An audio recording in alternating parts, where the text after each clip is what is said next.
Hello, everybody. This is Neil's Han Dynasty. Please like, share, and subscribe. Look into my eyes. They are hypnotizing. All right, I'll take them off since no one's here anyhow. All right, so said I was going to be doing an unboxing, and I figured it'd be in a couple days, but apparently it's now.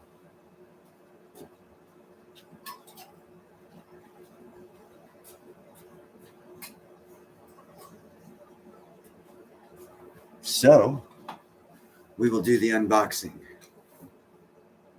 Light out. That is out. Doesn't look out. That's the light from above. All right. Unboxing. Hey, what's up, John? Just got this in today. This mostly is going to be going to you guys. And that's why I got it. Because, I like fractional silver because I think, when silver gets up to $300, a 10th ounce coin will be $30. You can do things with that, daily stuff with $30 here, $30 there. If silver ever does get up that high. But irrelevant. I'm poor. So this is how Neil's Han Dynasty. And here's the box, or what's in the box. And this is how our Neil's Han Dynasty is going to be giving away silver. Because I talk to people all the time about buying platinum. And, I don't want to be a hypocrite, but I had to sell my platinum because I tell people this all the time. I'm poor. So, I have to sell my shit if I'm not working or whatever, and I have no platinum. But as Chris Taylor from Financial Prepper says, if you can't be happy for someone else, if you can't pass on knowledge to someone else and allow them to gain from the knowledge, even though if you can't gain from it, that's the richest reward out there other than getting, $1 million in your bank account. So I want to tell as many people as possible about silver, of course, but more importantly about platinum and the play in platinum. And it's already gone up. Yeah, heck, I can check the price right now. I think it's gone up close to $300 since I started telling people to buy it. And, it's gone up more than anything. Yeah, it's $1,100 right now. It's gone up $200, my bad, 200 change. So you've done real well if you bought it. I haven't because I can't afford to buy it. I had to sell it. But this is the unboxing. Let me pull one out. I got 40 of them. And this is because I'm poor.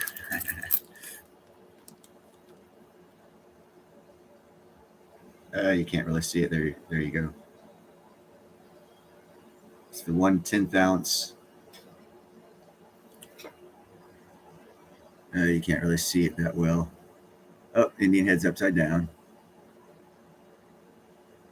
It's the Buffalo nickel. I think it's Buffalo nickel. It's a 1/10 ounce. And I got 40 of them. And throughout the live streams that I do, I will be giving them away. Because unlike everyone else, I can't afford to give away an ounce of silver. I did that my first year. I had up to 300 ounces. I had to sell 175, gave away about 125 ounces. But you know what? It doesn't matter. Giving is where it's at, just like Chris Taylor says, from Financial Prepper. If you can't be happy for someone else, then you're never going to be happy. So I'm always happy to help others see the light of how much money you can make with platinum, even though I can't make that money. So, it is what it is. I'm happy that other people are buying it and they can make the money because it needs to be made by the smaller people, not just the rich people who freely have this information and don't share it. I might be poor because I share too much information, but I don't care. Another thing Chris Taylor says is he actually is responsible for me being in front of you right now. Because about a year and a half ago, when I first joined his channel, he had like 5, 6, 7,000 subscribers or whatever. He was, maybe 8. He was really far down there. And he told me when I talked to him, I told him I was thinking about starting a channel. He goes, well, you're just not doing it because you're scared. There's Gandalf right there in the window looking at birds. And he was right, it was out of fear. And that's all I needed was a little kick in the butt. And hello, Neil. I'm a legend. Thank you, Brazilla. I'm a legend in my own mind, that's for sure. But, challenge yourself. I just, like I said, I started this YouTube channel because Chris Taylor from Financial Prepper basically called me a pussy and said, "You're scared." You don't do that to me. There's the Gandalf again. I'm not scared. And another thing you just happened to say, because I looked into it, is I want to start a lightning strike channel. And it's not going to be like any other channel that you see the occasional stream of lightning when a person gets lucky and is able to capture it in video. That's Harley, because Gandalf is down here by my feet. I'm going to direct lightning, or try to anyhow, while making Fergatite, which is known as lightning crystal. And I'm going to be selling that stuff, but I'm going to be filming the lightning strikes. And what I'm going to try and do is get pictures from underneath where I'm going to have the device that's going to attract the lightning, so you can get an upward angle view of the lightning coming down. Hopefully, I can't control which direction, because lightning does travel 15 miles. It could come from the side and then come down. But I'm going to try and capture those images, and I'm also going to have a camera back so it can catch the image of the lightning actually hitting the device that I'm going to be using to draw the lightning to it. And I'm going to start a YouTube channel probably about 4 months on lightning strikes, because Chris said he didn't think it could be done. So he challenged me. I love the guy. And that's why even before I started watching his channel, be kind, helpful, grateful. I always say that because you have to be. So again, back to platinum. I sold what little platinum I had because I was having some financial problems, but I am still pushing it because I want other people to hear the message about platinum that Bill Halter, Rick Rule, and these other experts are telling you don't look at. It's not money. Well, that's a lie. Look at it hard. Look at it real hard. It'll probably hit 1,600 sometime this year. So even if you still buy it at 1,100, you could damn near 50, 45, 40%, with premium, you might make 35% once it gets up there to 1,600. But what you got to do, no, you don't have to do, you don't have to listen to me at all. I'm not a financial expert. But what you need to think about doing is looking at the platinum to silver ratio. Because had you bought platinum at 900, 950, or even 1,000, right now, even though silver went up, you could still get 3 extra pieces of silver if you traded it. And that ratio is going to go up, because platinum, I honestly believe platinum's going to run first, then gold, then silver. And if you run the play right, as platinum runs up, switch it to silver before it starts really running up, you can really bank. You could really do well, but you got to keep on top of the market. It is a volatile market. But we have some guarantees this year that's never been had before. This time is different because the miners are reducing production of platinum in South Africa, where the 4 largest platinum mines are. Impala, a previous live stream that I did, says that they're going to be reducing production by no less than 15%. And they expect between 18 to 25% increase in need for platinum. So it's volatile, but because of that never happening in the past, for it to have a chart that says this is what happens to platinum when South Africa cuts off the power, that's Harley right there. That's Harley. See, they've never lost power before like they have right now. The geopolitical scenarios that are going on in the world right now throw charts, a lot of them, out the window, because you can't chart what's never happened. And trust me, if you don't look outside and say, yeah, life is different, there's something wrong with you, because life has been different for 2 years now. Charts have never shown. Actually, yes, charts did. If you go back to 1919, the Spanish flu. Research. Look at what happened back then. The beer thing that struck the world and killed 0.003% of the world. It was a pandemic, which, by the way, heart attacks kill 5 times that many people. That thing hasn't happened in 100 years. 100-year cycle. It happened right before the Forgotten Depression. Well, look what we're in right now. Everyone's going to look to forget about these past couple of years. And then the Roaring 20s. And I think we're going to have a repeat of that. The difference this time, again with platinum, is the power problem that they're having to get the power to the miners to be able to extract platinum. That's never happened before. So it's uncharted. So all these experts who are experts at charts. They are. I'm not denying they're not experts at charts. I'm not denying Bill Holter is real good with charts. So is Rick Rule. But what they're not good at is no charts. And no charts have ever stated or said, this is what happens to platinum when they run out of power to mine it. It's happening this time. That's the difference. But I digress. Where did I put that silver? Back to Brozilla. Poor man's going to be giving away some silver. I got 40 of these in the unboxing. There's 40 of these 10th ounce coins. 10th ounce silver coins here. There's 40 of them fuckers. I'll be giving probably like 5 away starting in, let's see what this is, May, in June.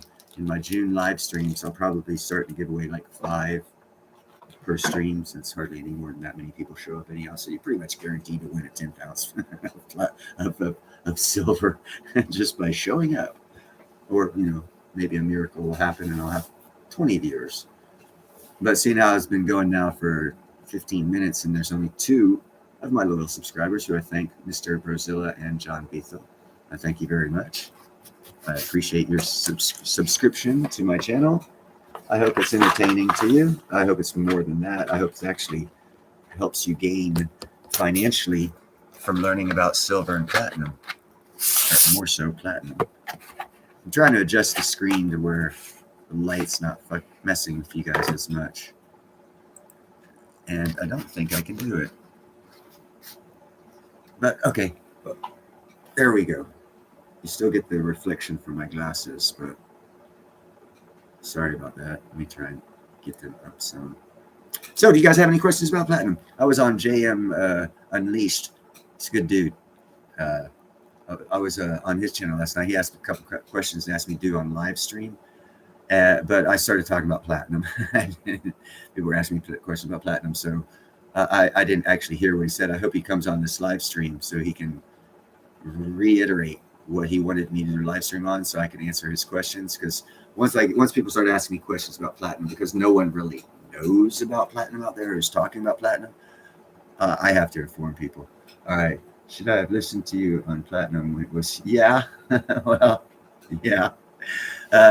Good news though, my friend Travis, Economic Ninja, he actually bought 1 tube at around $8.50. So he's up. So you figure with premium, it cost him about $9.50. That's Gandalf right there in the window. I don't know if you can see him. There he is. He's checking out somebody. One of my cats, my indoor cats, got out, by the way, Shadow. I haven't been putting out too many kitty cat videos because I'm real pissed because Gandalf helped Shadow escape from the house because he wanted to explore the outside world. And for the past 2 days, he's been trying to get inside, but the outside kitty cats have been kind of halting his attempts and efforts to get back inside. So hopefully he'll come back and be able to get inside in the next couple of days. It's made harder that I'm gone 11 hours of the day for work, but yeah, I got to make money, feed the cats, so, and the dogs. Oh God, dogs. Dogs been eating good here lately. You guys, I'm gonna get you something here. Hold on, watch this.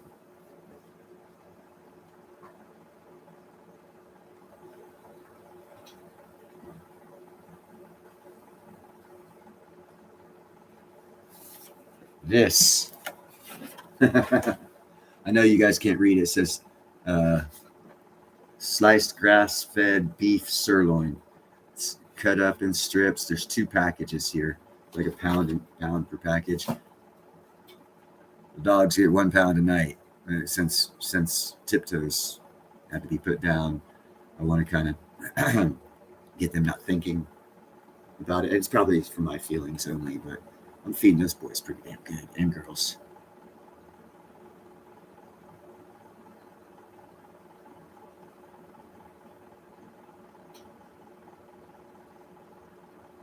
Yes, and you got to watch out when you buy gold from China, because what China has already been caught doing is on their bigger bars, tungsten in the middle, gold wrapped. So, Mr. Brozilla, you are 100% correct, and people take advantage of that with people buying large weight of gold. If you're gonna, even you could, I'm sure the Chinese are thrifty enough to be able to plate a 1 ounce gold tungsten coin. You know, you got to be careful. I mean, seriously, Anyone who trusts anything from China. Have you bought anything from China that lasts more than a year and you have to rebuy it because it broke because it was so cheap? Are you going to buy gold from them? Seriously? I mean, that's like going down to your local drug dealer and saying, hey, man, I need some penicillin. And he'll be like, here, take these. These will work just as good. And you don't know what the hell they are. You know, I don't like buying shit from China because it doesn't last. You have to rebuy it. And that's why we're a consumer nation. We always have to rebuy. You have to rebuy your refrigerator every couple of years. You have to re-roof your house every 10, 15 years. You have to redo. You're always spending money on redoing stuff. It's like, get off the hamster wheel. It's a mental thing. Get off the hamster wheel, guys. But yeah, platinum it's the most densest. It is very hard to fake. And there's very little of it on this planet. It's about 26 or 27% actually. But people say 30 times more rare than gold. Okay, so now people, just imagine this. You have a gold and silver, and people are like, well, the gold to silver ratio used to be 15 to 1 or 7 to 1, which put gold with silver at so and so and so and so. That's cool. No one talks about platinum. Well, platinum right now should be so sky high. I mean, it should be $4,500 easy, because people are comparing gold with silver and saying the silver price should rise because it's taken out of the ground at like 7 to 1 or 15 to 1. So it should be 15 silver should get you gold. Well, think about this. It takes 30 gold to get 1 ounce of platinum. So if you're going to use it takes 15 ounces of silver to make 1 ounce of gold is the ratio out of the ground. Well, the out of the ground ratio for platinum should be, and this is gold and this is silver. So if you use that thought process on rarity, shit, silver should be 30,000 an ounce. 15,000 an ounce. Gandalf. I remember when we started buying from Japan cheap junk back then. Yeah. And a funny thing, people are, again, forget the wheel goes round and round. John, I'm glad you mentioned Japan, because everyone thought Japan was going to buy America and own everything. Check this shit out. They did buy a lot of stuff at the top. And then we had those problems, and they sold for like 30 cents on the dollar, and we bought it all back. So we made a lot of money off of them by selling to them. Same thing's going to happen with China. China's either one of two things. Either we're going to pull the same move we pulled on Japan with China to flip the economies and make us the power economy, or we're just going to stop getting things from them because we're going to be we are in an economic war, which, if you deny it, that's cool. But if you think about it, if we're in economic war with our adversaries being BRICS, Brazil, Russia, India, China, South Africa. Well, South Africa and Russia manufacture all the platinum. So if we're at war, economic war, with those 5 countries and other countries that are joining them, why would they not monetize platinum if they control it? If they're accusing America of using the dollar as a control against them, why would they not use platinum as a control against us? Because they could say, okay, well, the price of platinum is now 80,000 an ounce, and we have to pay it. Who gets that money? BRICS. We need the platinum. So they would be winning the economic war that we're in if we are in an economic war. So does that not make sense if you want to win? Now, if they don't want to win, they wouldn't do it. But then why go to war if you don't want to win? I think the 5 countries that make up BRICS would like to win. I think most of them, except for India, are losers, but they would like to win. That's the presumption I'm making. You don't start a club to be number 2. You start an economic club to be number 1. So obviously, it would be a no-brainer from a 10th grade dropout. It's a no-brainer. If I want to beat America and I'm in BRICS, I'd be talking to Putin right now if I was South Africa, saying, hey, get us some coal. We're going to manufacture the crap out of it. We're going to pull all the platinum we can out if you raise the price to 50,000, 60,000 an ounce. We control it all. Why not? I want money. Biden does it. Why shouldn't other countries? You know, you got to put some thought into it. If we are actually in an economic war, and if America actually used the dollar as a weapon, an economic weapon, which everyone says they have, then how much sense does it make for the people that you use that weapon on not to take full advantage of their weapons of economic war? That's all I'm saying. I don't know how, I don't know when. I'm just saying that makes the absolute most logical sense for anyone who hears about this. Now, I'm gonna catch up on chats. I can't see it on my computer, as you can tell. I have glasses, so I gotta look. I have the computer hooked up on the TV with the TV screen behind it, so I can see. I can't even turn the sun bitch around. Let's see. So that way I can see what's going on as far as in chat. So I'm going to catch up with chat here real quick. Oh, by the way, this is a Hawaiian shirt a friend of mine got me from when they went to Maui about a month ago. They got me this shirt here. Got Hawaii written on the back of it. It's made out of a cool material. I've never felt the material before. It blocks the wind, which is actually what you need in Hawaii. But now let me catch up with the chats here. Brazil, love platinum. Okay, artist John, remember when we started? Yes. Your average consumer prefers to buy the new phones for $1,200. You can get an ounce of platinum and buy a freaking Metro PCS phone and have money to go out for lunch. If you didn't buy that $1,200 phone, you could have an ounce of platinum and a Metro PCS phone. You know, phone's a phone. I 100% agree.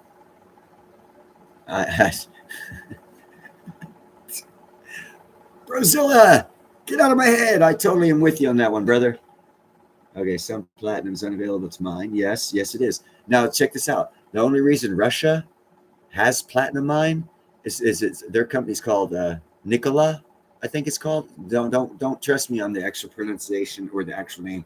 It's nickel something or other, because their main source that they were mining for was nickel, and they came across a platinum vein or a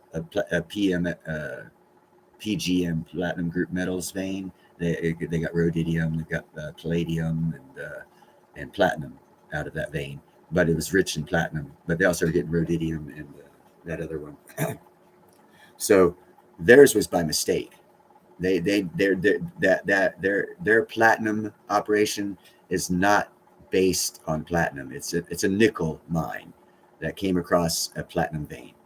That's the only reason Russia has platinum. Otherwise, it would only be South Africa. But because they have platinum, economic war, everything applies. Hey, Harry. Nice of you to join us. I appreciate it. Chris, glad you made it. I know you wanted to see a live stream. I actually, for you two guys, in May, June. In June, I just did the unboxing. I got 40 1/10 ounce silver coins because, again, I'm poor. I'm not rich. So I don't give away 1 ounce silver. I give away 1/10 ounce silver. And you can't, there you go. Oh, Buffalo's upside down. Sorry. I actually got it to where you can see it. Yeah, there you go. The small buffalo with the Indian head. There you go. You can see the Indian head at an angle. I'll be giving probably like 5 of those away on every live stream starting in June. I'm rich in friends and I'm rich in life. I'm not rich at the bank. That's where I want to be rich. But no, I don't really care. What I want is I want every one of you that can afford it to buy some silver and some platinum. It's $1,100 still cheap. Trust me, it's still cheap. There's a long ways to go for platinum before it gets too expensive. In my opinion, I am not a financial advisor. I didn't even graduate high school. But I called it right on platinum, and Rick Rule and Bill Holter have got it wrong.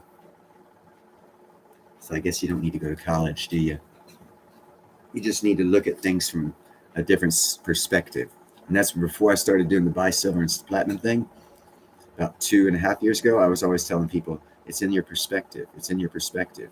They'd bring something up. I'm like, it's all about perspective.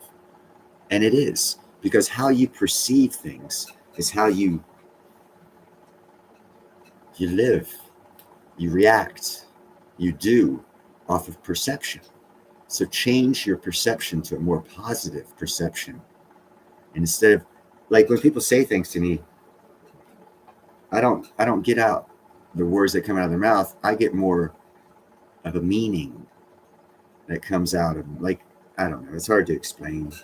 I'm manic, so I actually, and I've read this book. Oh, good book to read.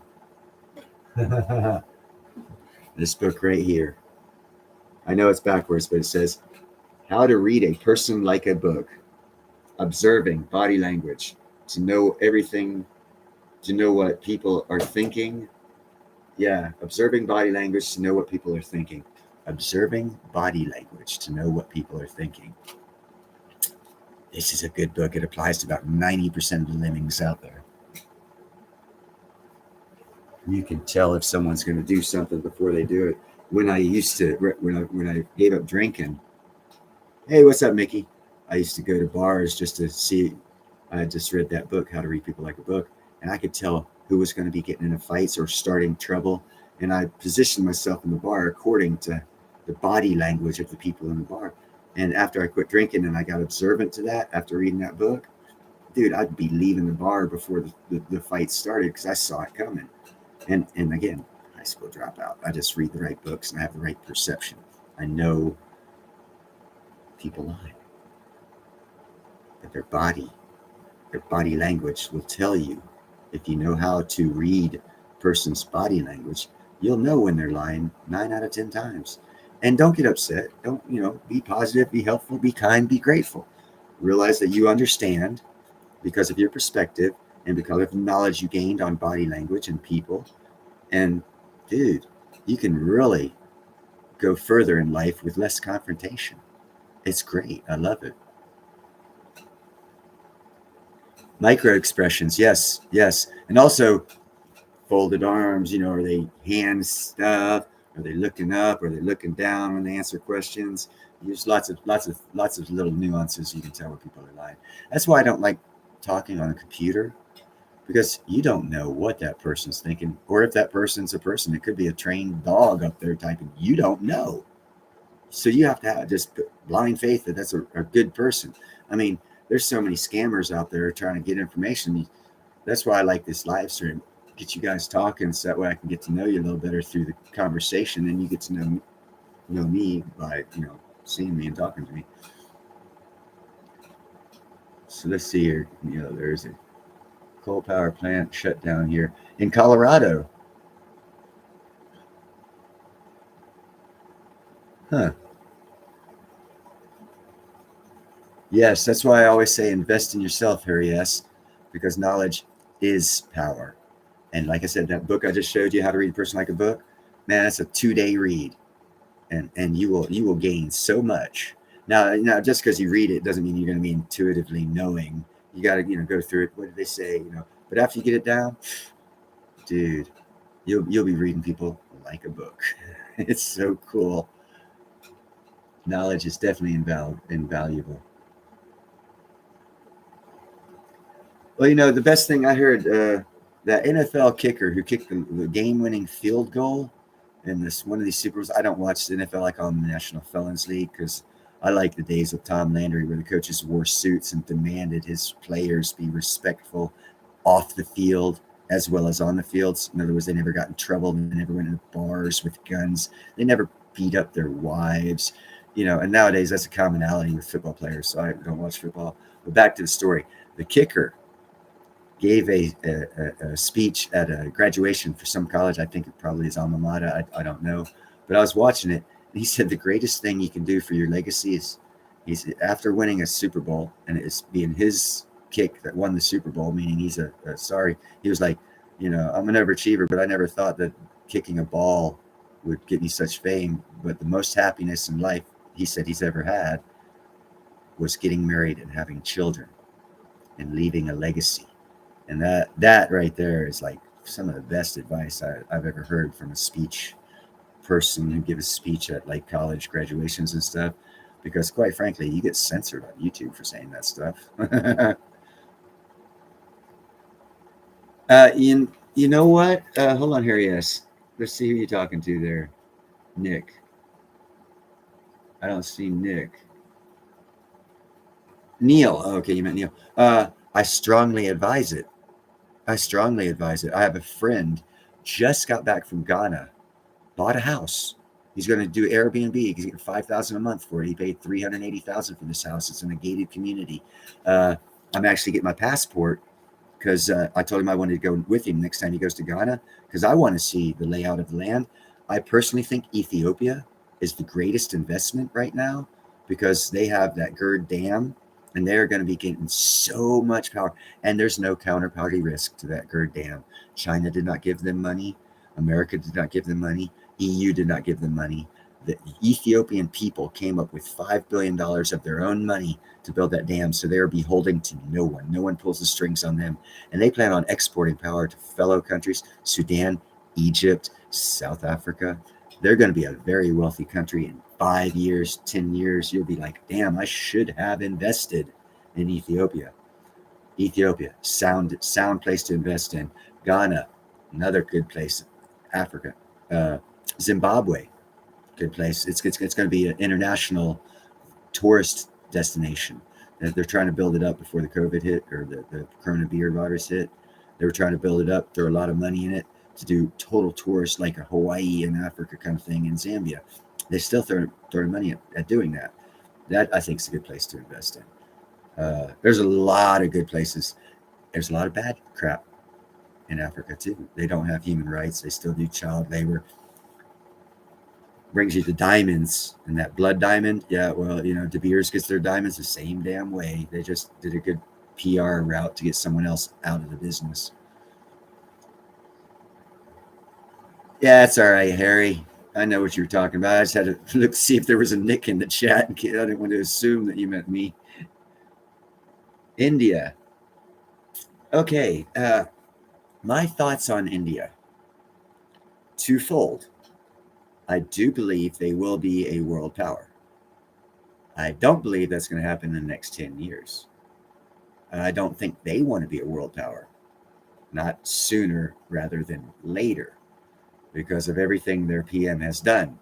Seems like, and I don't know if you people have watched this, but on the few occasions that you haven't had an opportunity to hear the Indian PM talk, he is telling Russia and China what to do in a strong suggestion, and they're listening.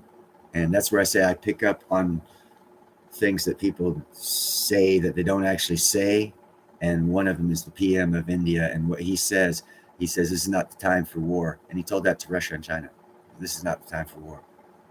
They're still fighting, but they're not going to escalate it. That's how I know they're not going to escalate it, because India's got enough troops to kick both their asses. The problem I have with India, and the reason why I say it's, hey, JM, I need to talk to you a second. I need to finish up on this India thing. I saw them bring a satellite, and this tells me they have the capabilities and the knowledge and everything they need to be a world leader. But when they brought that satellite to the launch pad on a cart drawn by freaking cows through a mud field, I realized they had a lot of infrastructure work to do on their country. And then you also got to look at, they have a caste system. This is a problem for world dominating powers. And that's why America is probably going to remain a world power monetarily too, because you can't be stupid. Russia and China have no civil rights or liberties whatsoever for the people. You do not want them being a world leader. India, innately, you can be born in the poor caste, win the lottery and become a billionaire, and still get treated like crap because you're a poor caste. So they have some issues with their internal India issues with the way their people work. I don't know how they work. I just know about them a little bit. But the fact that they have to take their satellites to the launch pad on a mule and a wooden cart through mud fields tells me they got a ways to go with how they deal with their people, basically. It also tells you that the health and social services there aren't really that good. Having said that, they are very much involved in business, and while the Corona beer thing was going on, they were pumping out the drugs. We're not getting them from China. We're getting them from India. There's Gandalf. He's checking someone outside.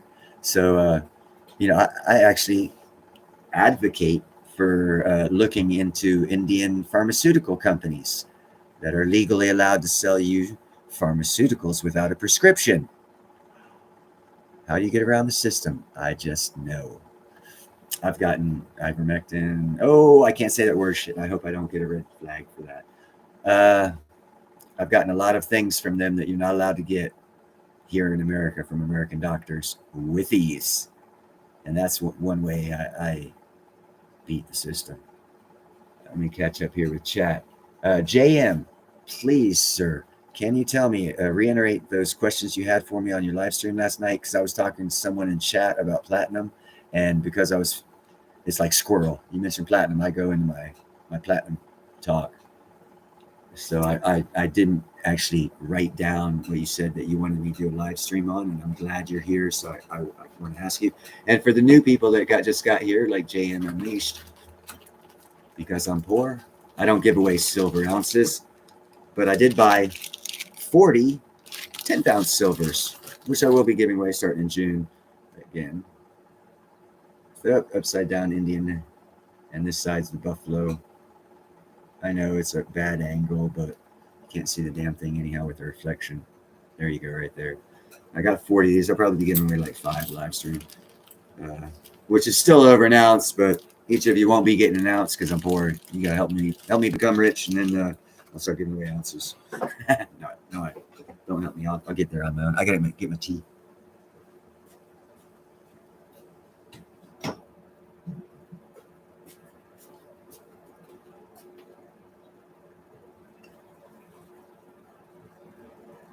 All right.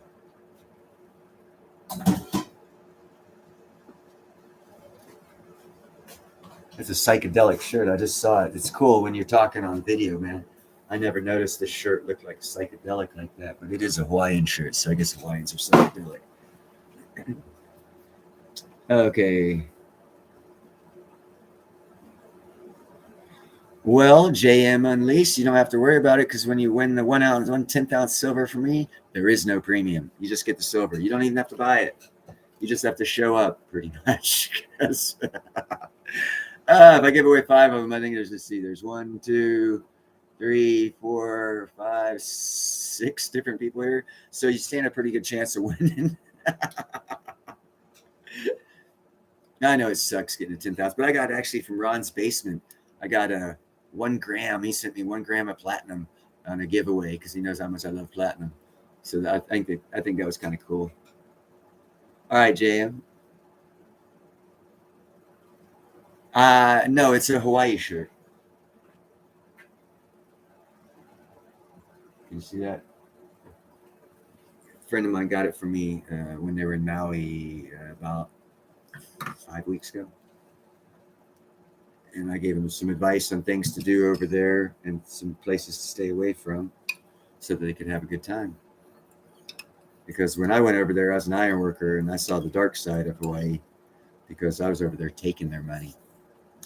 They act a lot different when you go over there to take their money than when you go over there to give them money. Imagine that. Yeah, I saw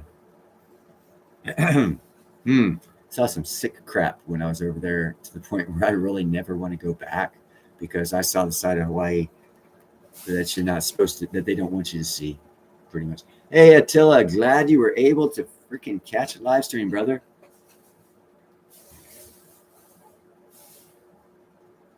I never thought of that, but yes, it does screw with facial recognition. I actually saw a documentary. I watched some crazy crap, people. I've seen documentaries on how to beat facial recognition with the patterns of clothing that you wear. So I'm glad that Attila, you brought that up. That also lets me know you're very astute in knowledge that not many people have.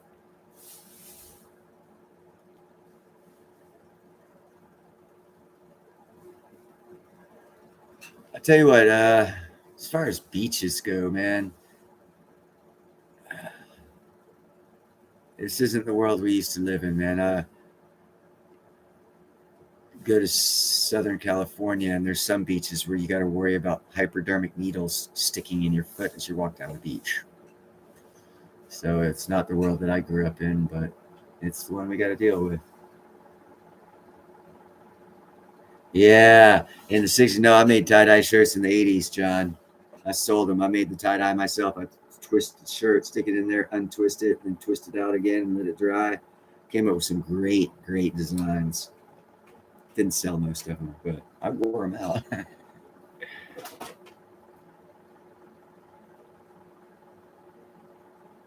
Yes. And it actually, Economic Ninja got Chris Taylor of Financial Prepper started. And he's the one who told me I was scared to start my own channel, which is why I started my own channel. And again, Chris Taylor from Financial Prepper is the reason why I'm going to start Lightning Strike channel, which I'm very excited about. I'm setting up with a friend in Alabama now. He's got the land.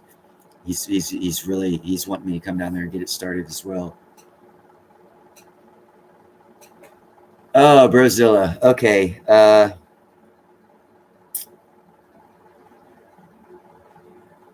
I can tell you this now. It doesn't matter what I think because it's there. A form of it is going to come. It has to. You know, there's got to be digital money. It's got to. What I can say is just like anything else in history, the first usually isn't the one we keep. It's the one with all the mistakes in it, and then we get something different and better, supposedly. Uh, I do know XLM signed a contract with the Treasury Department over a year and a half, close to 2 years ago, to help them create FedCoin. What do you think about crypto now? You know, see that. So my question to answer yours is a question back at you. You know, did you know that XLM is working to create FedCoin with the Treasury Department? I think Algo and one other also signed government contracts to work with the Treasury Department to come up with a CDBC. So, yeah, you know, I don't know. It's new. The government wants their hands on it. So I don't know. That'd be like asking me, would I buy gold in 1930 knowing that they were going to confiscate it in 1933? I'd probably say, no, I'm going to wait till 1934 to buy it. Of course, you couldn't buy it legally. So, you know, if you go down that route, but this, you know, crypto's new. It's new technology. It's not, and we do need it. I mean, eventually we are going to be in space. I don't care what anyone tells me. We will be there. We do not have the resources on this planet. There's more platinum on the moon than on Earth.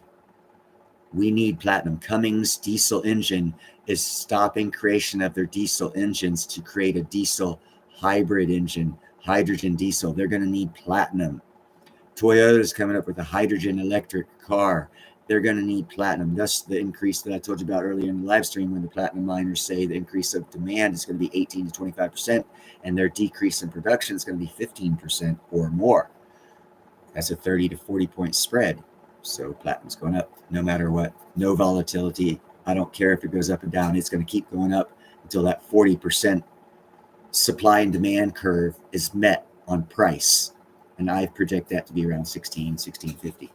But it'll probably go a lot higher, but I'm not a financial advisor. Hey, Hong, how's it going? I just saw you in here. Okay, good. Okay, XLM, XRP, XDC, also ISR coins.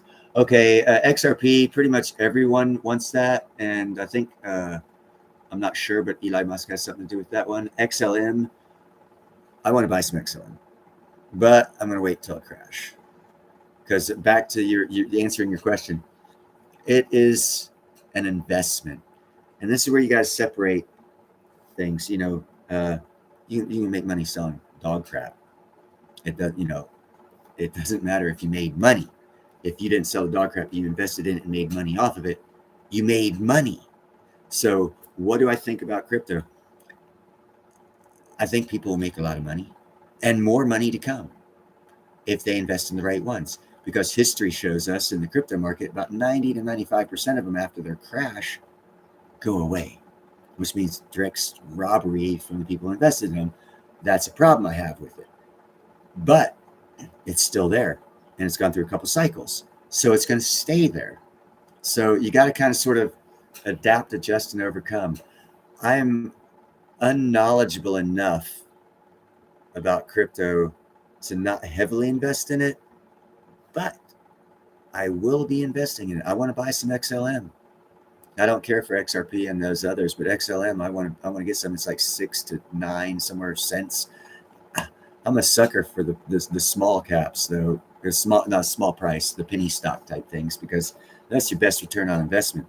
if something goes from 10 cents to 20 cents, that's 100% return on your money. How can you get that if you're buying like Rolls Royce at $150 a share?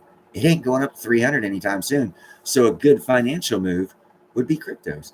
If you do your research, because 90% of them are going to take your money. 10% of them you're going to make money off of. So just like the stock market, follow Nancy Pelosi. Find the winner who makes those winning bids or winning investments in crypto and follow them. There's money to be made. A friend of mine across the street, the guy who bought the house in Ghana for $308,000, he discovered he had like 40 Bitcoin on a phone he had 15 years ago when dealing with some Russian guys. He had to buy Bitcoin to pay them for information or some crap like that. And he kept the phone, and it wasn't, he did put it aside, whatever. And then it became a big thing. And he sold all 40 of them at $40,000 a piece. And then it got up to 68, and then it crashed. So is crypto good or bad or nothing? He paid $20, $19 for each one of them and sold them for $40,000. So how do I feel about crypto? It doesn't matter how I feel about crypto. You can make money on it if you're lucky or you do your research and you know what to look for. It's a gamble like everything else. It's just as unsecure as the stock market. But you can make just as much money, actually more money than the stock market. So that's my thoughts on it. I don't support this round of the cryptos as far as I'm not getting behind it 100%, but I will make money off of it. I will buy some because, if someone came across and wanted to sell me a Pinto for $1 that was 1979 in mint condition, I'd buy it because I could sell it for a couple $1,000s. I hate Pintos. Pintos are the worst fucking car out there. But if you can make money off of it, that's why I'm about platinum, because I know you can make money off of it, and people just aren't looking at it, and I got to wake them up. So if there's people out there in crypto that got to do the same thing, more power to them. Like I said, I'm pretty hip on XLM. I want some XLM. Bitcoin, I have ethical problems with Bitcoin. I do know it's changed for the times, and it probably will be something, but I have personal standards on how I make money. Like I won't invest in a whorehouse because I don't believe in that type of stuff. I believe that's bad money. So this is personal. This is nothing other than that. I like to stay with investments that are good. Not good investments, but that are good. In other words, I won't invest in prisons, banks. I have a fly in the house, so you're going to be seeing cats running around trying to catch it. It's kind of fun. I'll try and do a video of it. But, that's basically my take on crypto. Research, buy some. Don't not buy some because people don't say so. Don't buy Juju coin because who the hell is Juju coin? You're going to get ripped off. But if you do your research, like I said, XLM, I know for a fact they signed a contract with the Treasury Department. They're going to be around. They're one of the 10% that's going to be around. That's why I want to invest in them. The other coins, they're crap. And that's the problem with crypto. People, they don't articulate well enough the investment, and greed kicks in. And then people get burned, and then they start talking crap. So it's got to get through that stage before it's more accepted.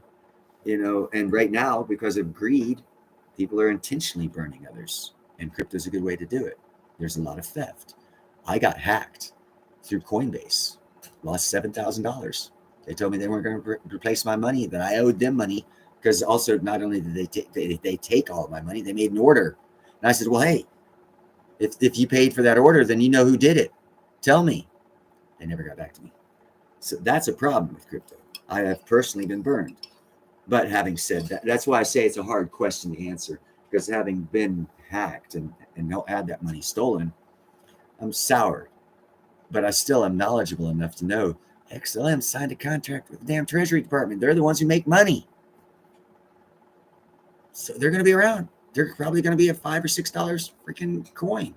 They're like 10 cents now. So you're going to make money off of it. But you only know that if you do your research. So I hope that's an explanation. If I know it's long and drawn out, but I kind of wanted to articulate my actual point. I'm not for or against any of it. I'm for good investments that are sound and not promoting evil through the people that are making that money off of that coin or investment. Again, I won't invest in war. I won't invest in the guns. I don't invest in alcohol. I have a moral principle, I guess you could say, when it comes to investing. And I believe good investments in things that are good for people or humans or whatever the investment is, if it's a good thing and it doesn't use child labor, it doesn't whites only or blacks only or Orientals or Mexicans only or none of that crap. If it's a good principled company that has solid foundations, I'll invest in it. And XLM is a crypto that I will invest in. Okay, now I need to catch up because that was long-winded and there's a lot of people here.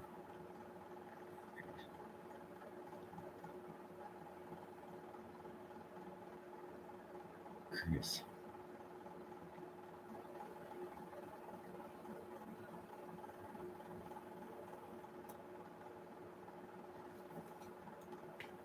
Okay, let's see here.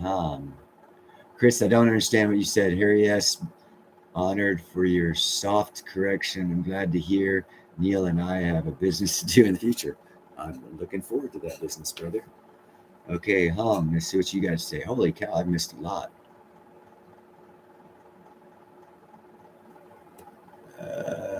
Shit.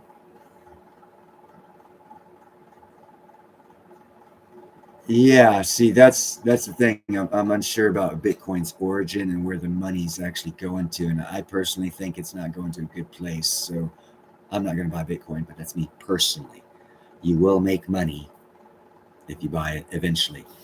I think it's still got to crash because it hasn't done its 90% correction, which historically it always corrects 90%, which means it should go down to 6,800 or under $10,000 before it actually bottoms, according to historical charts, which I don't like charts because things always change and you really got to do research. Yeah, John, there you go. You make money. You don't buy into the cause. You make money off of something, whether it's crypto, whether it's stocks, buying and selling cars, mowing lawns. If you're making money, that's it's just another way to make money, and it's a good fast way to make money and good fast way to lose money if you don't do your research. I guess I got less than 5% in crypto. Well, Brazilla, I got less than 5% in crypto. I can afford to lose it. If you did your research, you'll probably make money. I'm totally not against crypto. I'm just not 100% for the version that we have now because it's unregulated and people like myself can get thousands of dollars stolen from them and I can't call the cops. That's one problem I do have with crypto. And that's, to me, I think is a bad thing. And that means regulation, I understand, but damn, man, you can't have legal theft. Legal theft is not a good scenario for an investment strategy. And right now, the unregulated crypto market is Wild West, and it's too risky. Again, XLM signed a contract, not risky, unless America goes away, in which case all of us are screwed. 50% metals.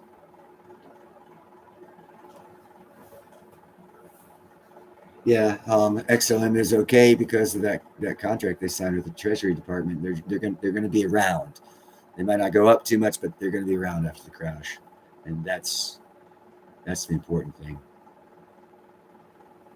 Arias, XLM, XDS, XDC, XRP, Algo, HBAR, and Myota. I agree with the Algo, XLM. I've heard of HBAR, but I haven't done any research on it.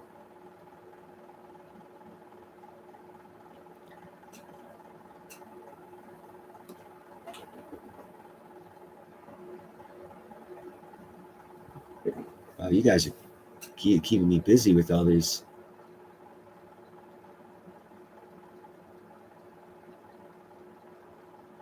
Yeah, see, Brazil, there's still a lot of scams because it's unregulated, and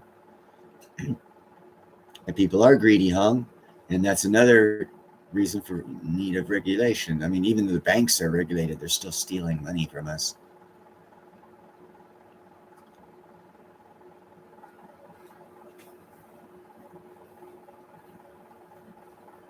Nice, hung.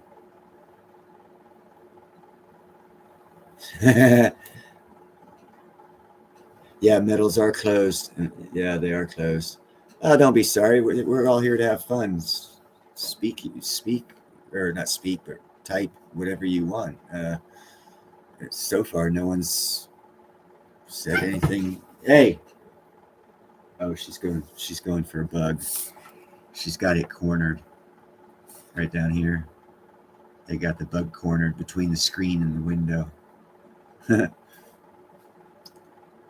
Hackers come into CDBC's out, but they will increase my. Yeah, I know a couple people I might want to talk to about those numbers too. Hey, put the decimal 3 to the right. But that's a felony. See, that's bad. And anything you do bad, life karma, whatever you want to call it, good begets good, evil begets evil. If you start doing bad things, it's going to come around and you're going to have bad things done to you. If you look at the Bible, they say you can be cursed for up to 10 generations. That means your great grandkids could pay for something you do.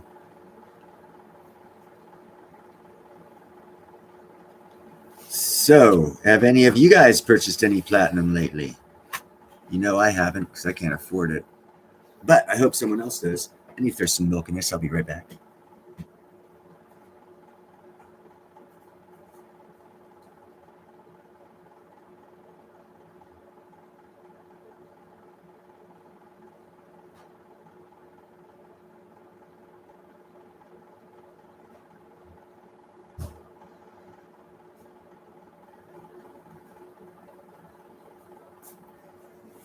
I started drinking tea in Scotland with my grandparents.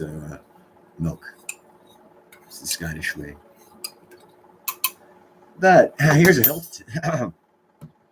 health tip for y'all. I'm 55, no high blood pressure, no cholesterol. I attribute that to my tea. I add local pure honey, grind cinnamon, and the neighbor next door has lemon. I cut the top off of it, squeeze a little bit of lemon in there too. The health benefits of lemon, cinnamon, and honey can do wonders for your blood. You'll have no high blood pressure and no high cholesterol. I'm 55. Everyone in my family before they passed away, my brother's the only one alive, and he is on high blood pressure and cholesterol medication. So was my mom and my dad. And they say, "Oh, you're going to be on it too, Neil." 55, and I'm still not on it because of honey, cinnamon, and lemon. And that's just in my tea. Get about 4 cups a day. Obviously, bigger than the normal cup. It's about 2.5 times bigger than the normal cup. I go through a lot of cinnamon. Cinnamon lowers your high cholesterol, your cholesterol and blood sugar. Helps maintain it. You keep your army boots, John?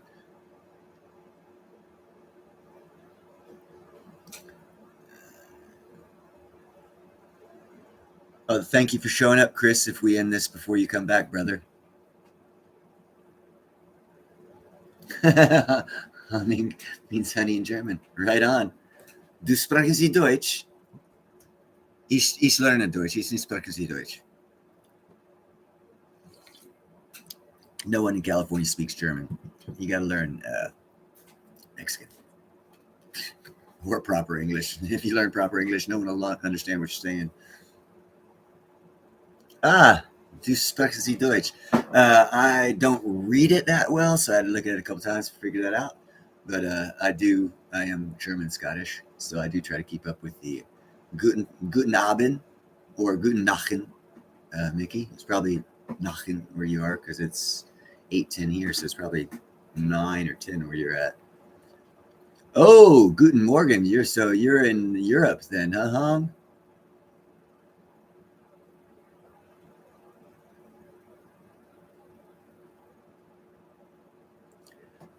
Here's a point for a jam.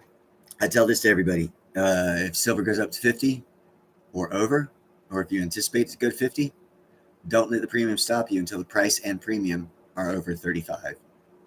Keep buying. It's going to go up, right? What's a couple dollars if it's going to go up to 50 and you're pretty sure it's going to? I'm pretty sure it's going to. That's why I got these 10,000 coins to give away. Hopefully they'll be worth more more in a month, so that way I can feel better about giving out cheap coins. Yes, Attila. Honey is known as manna of the gods. It is the only food source out there that can store for 4,000 years and still be good. Because they found some in Egypt. It was actually, I think, 3,000 years old, but it was 1,000 years amongst friends, right?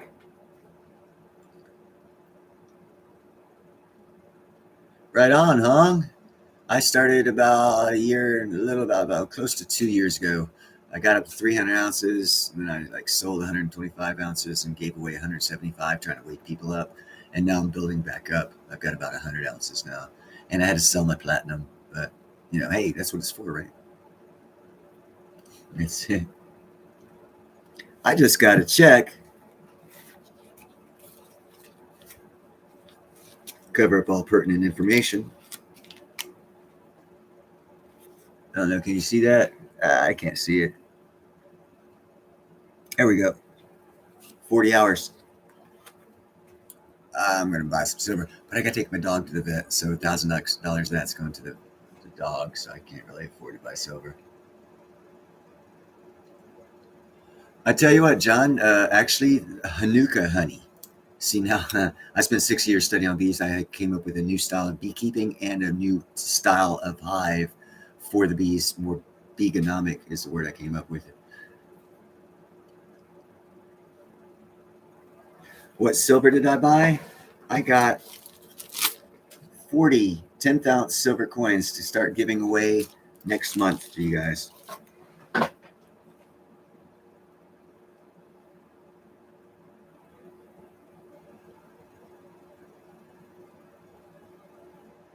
All right, Franco. Hey, thank you for stopping by, brother. I do appreciate it. Yeah, okay. Yes, back to Manuka honey and diabetics. Foot injuries for diabetics are the hardest to heal. There'll be open wounds for damn near a whole year trying to heal up.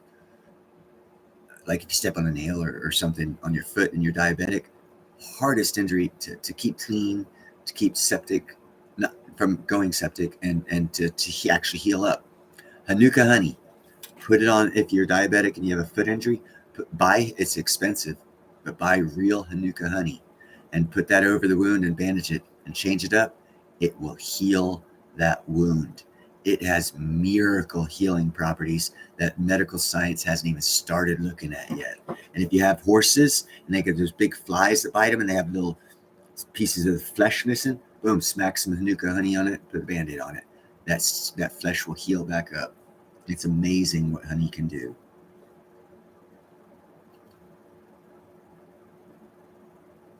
Hey, Pete, my boy from Southern California with the kitty cats and the goats. Nice seeing you, my brother.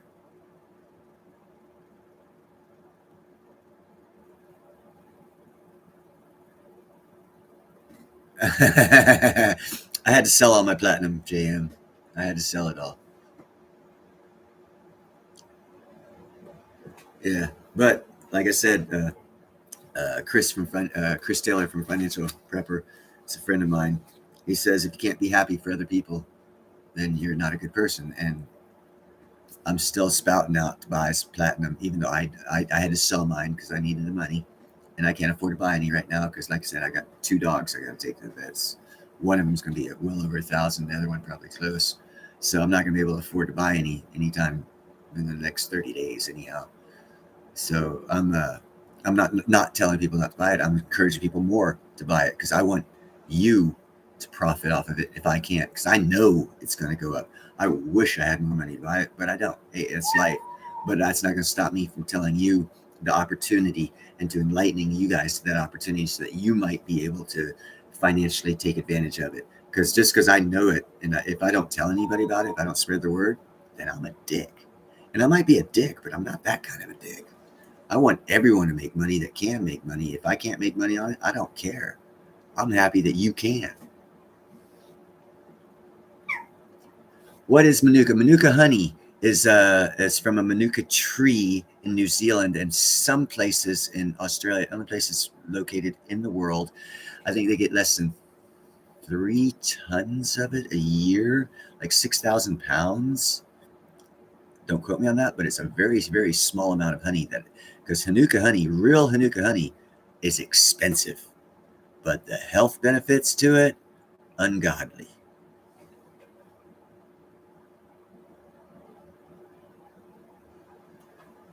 Oh yeah, no, JM and my dogs. Where's that? Where's it at? Yeah. I know it's just backwards to y'all, but I've been feeding my dogs ever since I had to put my one of my babies to sleep. I had to put him down because he was real sick and I couldn't heal him. This is Slife grass-fed beef sirloin, 2 pounds sliced up. They get 1 pound a night, split between the three of them with their dog food. They're getting taken care of. They are eating better than me, but they're my responsibility, and that's me. I'll waste my last dollar on them because I'm responsible for them.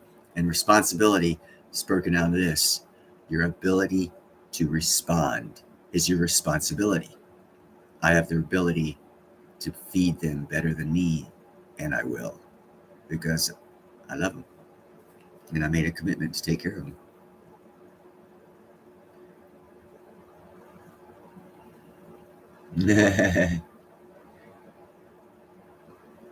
You are very well versed in your honey. You know, I'm actually a master beekeeper. I actually used to get paid for everyone here in California, Pete. I think I already told you this. I've taken your tax dollar from the state because I used to get called by the state of California for Northern California, and I'd drive 300 miles one way. Any state building that had bees in it, they'd call me. I'd charge them $3,500 to extract them. It'd take me one day to get there, extract them, and that's me keeping the bees. That's $300 extra because it costs $300 to buy a hive of bees. So I made my money back on California stealing my tax dollars. That's I made sure of that.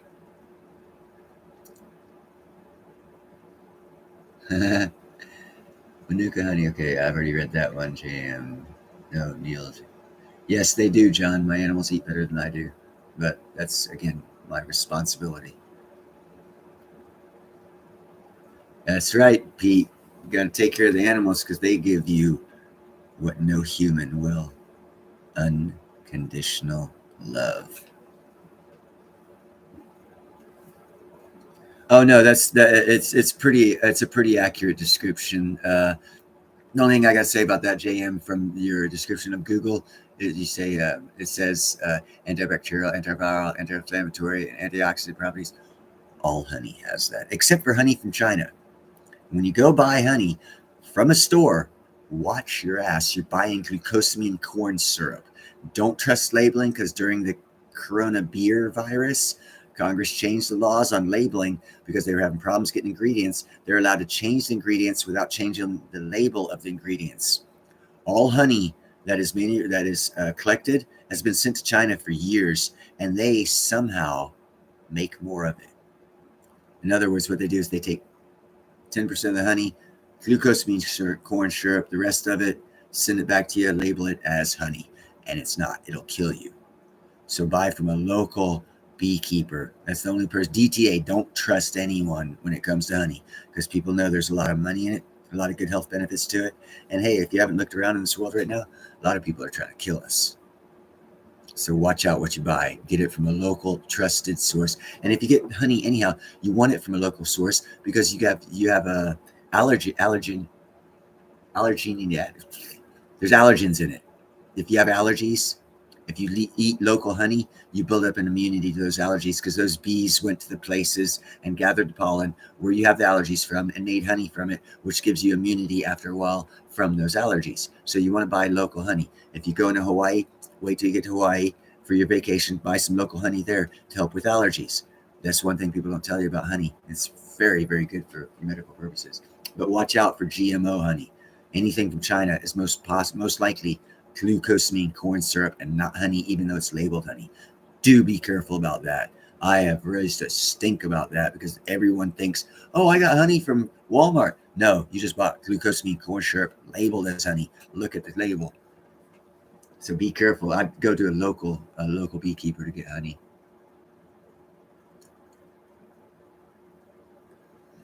You know, Hong, I rescue dogs. I've never had a dog that I wanted, the breed that I wanted. I get what God sends me, and I take care of them. But yeah, they unconditional love for sure. Oh yeah, Pete. Glad that was successful for you, Pete. Pete the Sasquatch.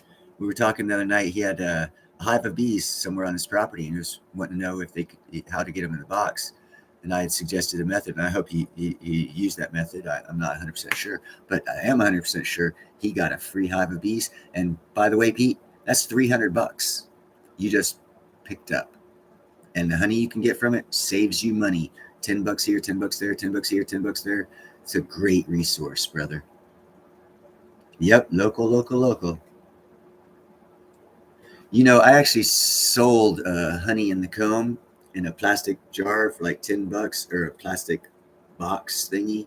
Like you get a piece of cake in if you go to the store, buy a piece of cake, something like that, and it would have I would take straight because you got to buy a special comb to slip into the beehives that's edible, so that you can cut it and keep the honey in the comb and sell it to them, so they can do like you did as a kid, John, and just take the honeycomb and eat the whole thing, wax and all.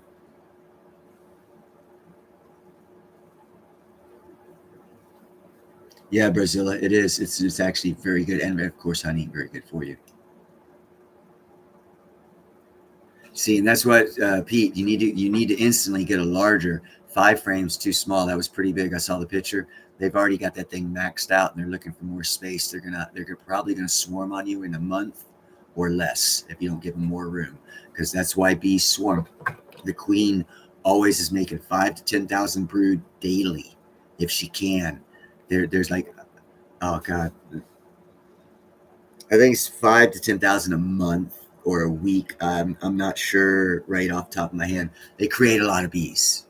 Every 3 months, they'll probably swarm if you don't add a box to give them more space, like a growing family.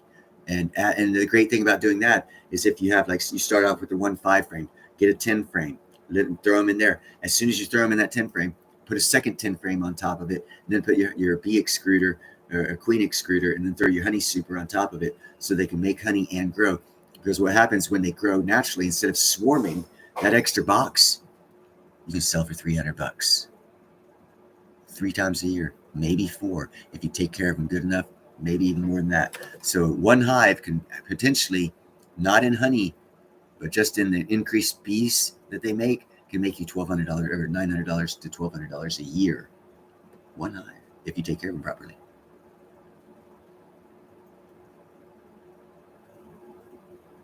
Yes, no, definitely, Pete. Know where you get whoever you're buying your honey from. Know that it's from a bee and not from a glucosamine corn syrup factory.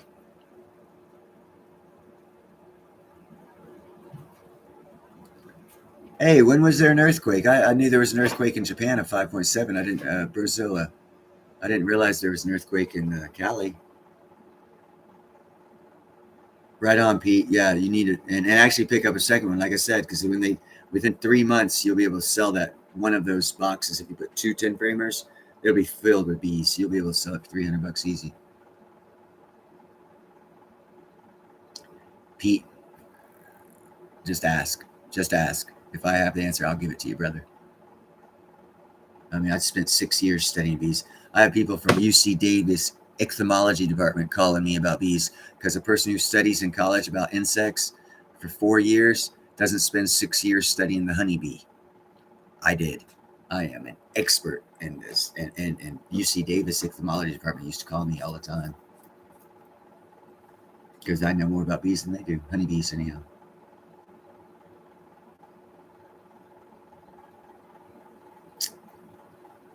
John, also, here's something I like to tell people. It has to do with several things all in once. Also, honey, or the wax. About 7-8 years ago, up in Sweden, I think it is, Switzerland, the one by Norway, whichever one that is. I'm not sure off the top of my head. Glacier was receding. This goes to global warming. Glacier was receding. Yes, global warming caused the glacier to recede. Oops. The glacier receded and uncovered a 12th century farmhouse that was there before it got cold and got covered by the glacier. So the melting glacier ice and the glacier that melted back due to global warming uncovered a house. How did the house get there? Oh, it must have already been that warm, so we must not cause global warming.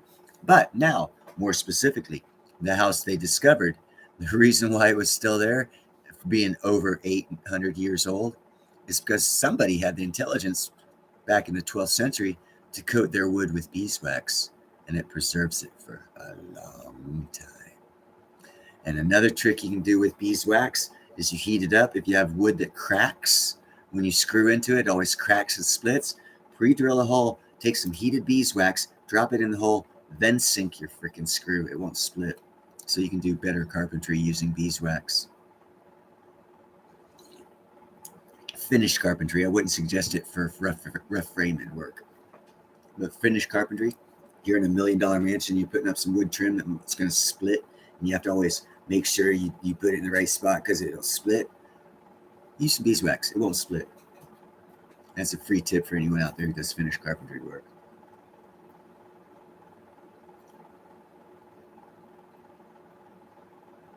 Sacramento, what happened about an hour ago, huh, Mr. Brazilla? What was the, let me.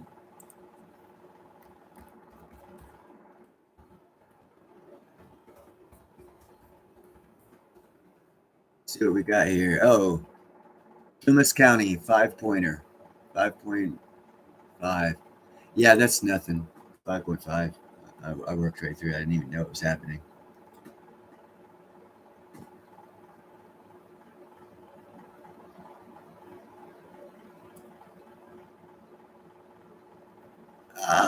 That's a good idea. I actually have a mobile apiary. There's I invented it. It's no one's ever done it in the research that I've discovered, and that's why I spent 6 years studying on bees, because when you move the bees, and I think Pete, this is what I was telling you. You don't move the hive. Once you put them in the box, don't move it. If you move it more than 6 inches, move it more than a mile, because the way the bees communicate is through pheromones. And if you take that entranceway and you move it over 6 inches, they don't know where to go. They're going to fly right by the hive. And if they're lucky and the wind is blowing in the right direction, they can catch the scent of the queen. They'll get to their hive. If not, they'll swarm and leave the hive. So if you move a hive, even if it's just the other side of your field and it's less than a mile, move it a mile for one night. And then the next day, come back and get it and put it where you want, or else your bees are going to swarm. I know it's a little bit of extra work, but you're going to lose your hive if you don't, because they do not like. And I've actually wrangled, got a video of it. I've actually wrangled a wild while they were swarming, because I made that mistake. And me and my friend were like, holy fuck. And if you ever see my video I sent to Pete the Sasquatch of my mobile apiary, it's got 8 hives, 4 on each side, because it helps keep them also warmer in the wintertime, keeps them alive longer, and helps defend. And there's lots of good things about it. But wow, I forgot what I was saying. I'm like Ninja Man Squirrel, and I get distracted really. Mania. I like a lot of things going in my mind. Yes, setting up a basic beehive. I don't have any bees right now. It's actually not illegal in this town, but you have to legally to own bees. You have to have them 75 foot away from another residence, and houses are 10 foot apart. So technically, it's illegal because there's not enough space to put a hive where it's 75 foot away from another house. So I legally can't own hives in Vallejo, and I haven't found a safe spot where thieves won't steal the shit. So there's always problems.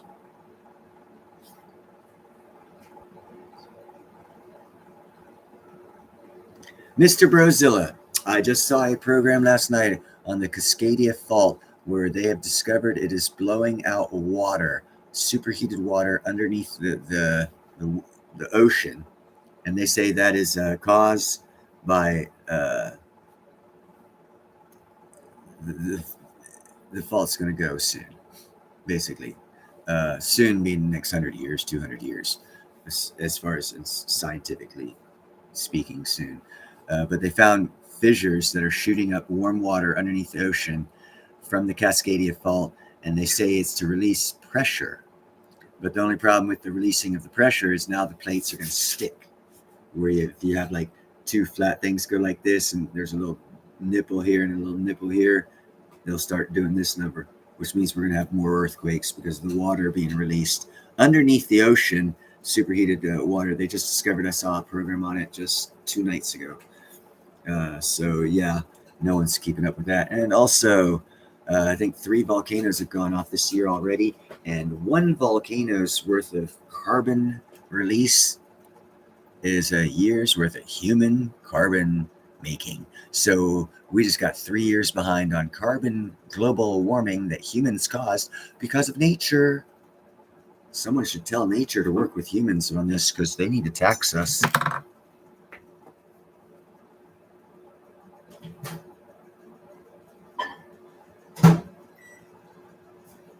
In other words, you can tell, I think, global warming's bullshit.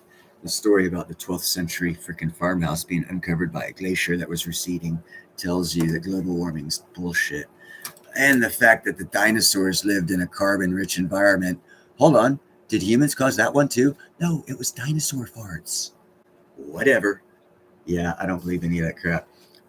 What you need to believe in is you need to believe in the Earth has a life cycle. It's a living planet.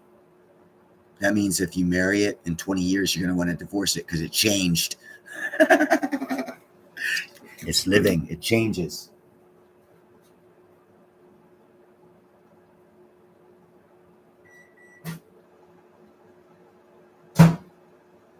But now, if someone was serious about global warming, would stop cutting down the trees and start planting them because, hey, check this out. You know what eats carbon? Trees. So the next time Gavin Newsom gives a speech about global warming, ask him why he's not replanting trees. They get burned down. Ask him why he's not trying to stop the oak trees in California from becoming extinct because he's not working with the Forest Service to stop them from dying off for the bug infestation that's getting to all the California oaks. Why is he not doing that? Because he wants global warming. Because then he can tax you.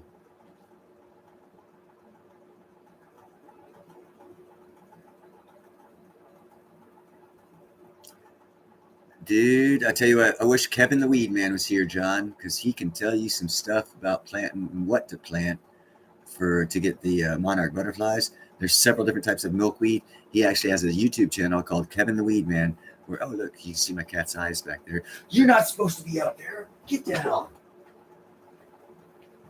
I just realized she's up there. She's not supposed to be up there. But Kevin the Weed Man, he tells lots of great information about how to grow milkweed. He also sells it, and it brings in the monarch butterfly.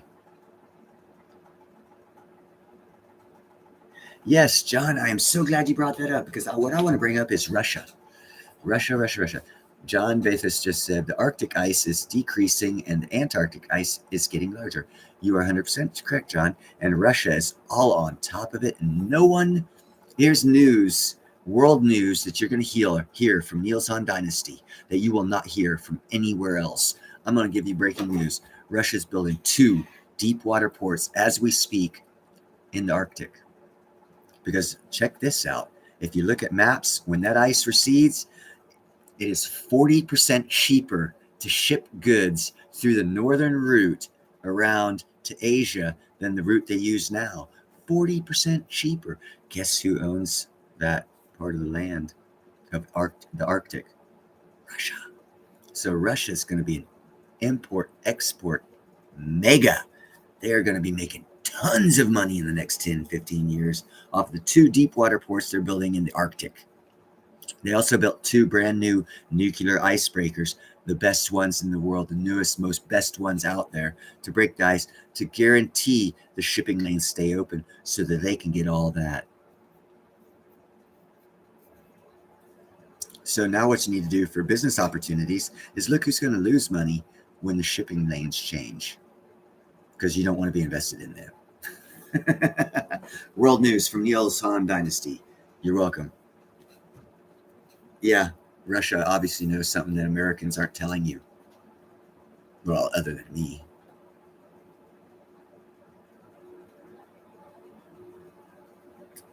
Well, here's something that a lot of people don't know, Mr. Brazilla. I'm sure you probably do. The Amazon rainforest creates its own environment. That's why it's called a rainforest, because it creates its own rain. Because if you have enough trees gathered together, they create their own ecosystem. It's amazing how this living planet works. If you tell the humans that they're not the ones who own it and can destroy it and then tax people for doing it and live more in cohesion with nature, I think you'd find everyone could prosper. But hey, let's not get too much into politics, because then I'll get cut off. My channel will get lost and shit. But yeah, invest in Russia shipping. If you can invest in those, and I haven't found out the information of which Russian companies are actually building those deep water ports in the Arctic, but they're going to be very well off if you can invest in them. Yeah, Mr. Brozilla, they're actually thinking that it's going to be the magnetic field is going to flip. It's going to flip because of the North Pole is starting to move around more. And what is it? It's the magnetic field is going to flux or something like that. I don't recall right off the hand, but yeah, it's supposed to reverse every 20,000 or 10,000 years it happens. I'm not up to speed on that right now. I did do a lot of research on that years ago, but other things are fresh in my mind, and it's not one of them. Sorry about that.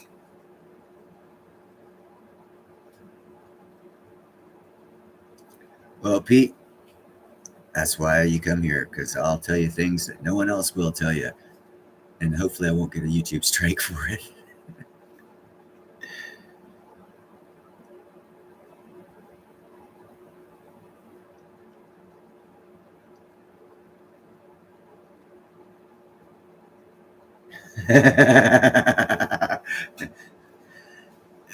This is horrible, John, but what you need to do is fake like you're having a heart attack when you're mowing the lawn. She won't make you mow the lawn for months.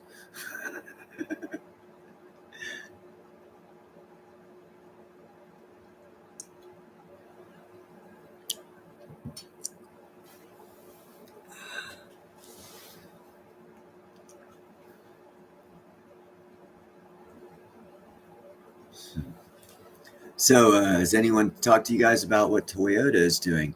They got out of the electric car business. Why? Why did one of the largest car manufacturers get out of the electric car business? Some food for thought. They're going with a hydrogen engine. And John, I believe it was you I spoke with a while back. You were a big, if I remember correctly, you're a big proponent of hydrogen. Yes, gas hydrogen. Yes, and Cummins Diesel is stop making their diesel engine, and they're concentrating on the hybrid diesel hydrogen engine, both of which need more platinum. By the way, just saying, it's the catalyst needed. So here's another food for thought. Back in the 1920, platinum was $40 and gold was $20. And then the Industrial Revolution came along, where platinum was needed as an industrial metal, and it fell to half the price of gold. Huh? It was needed as an industrial metal, so the price dropped. Ask an economist if that's normal. Usually the supply and demand curve works the opposite of that. But hey, I don't want to point out 100 years of manipulation. Heaven forbid. I'm just a platinum guy. And also,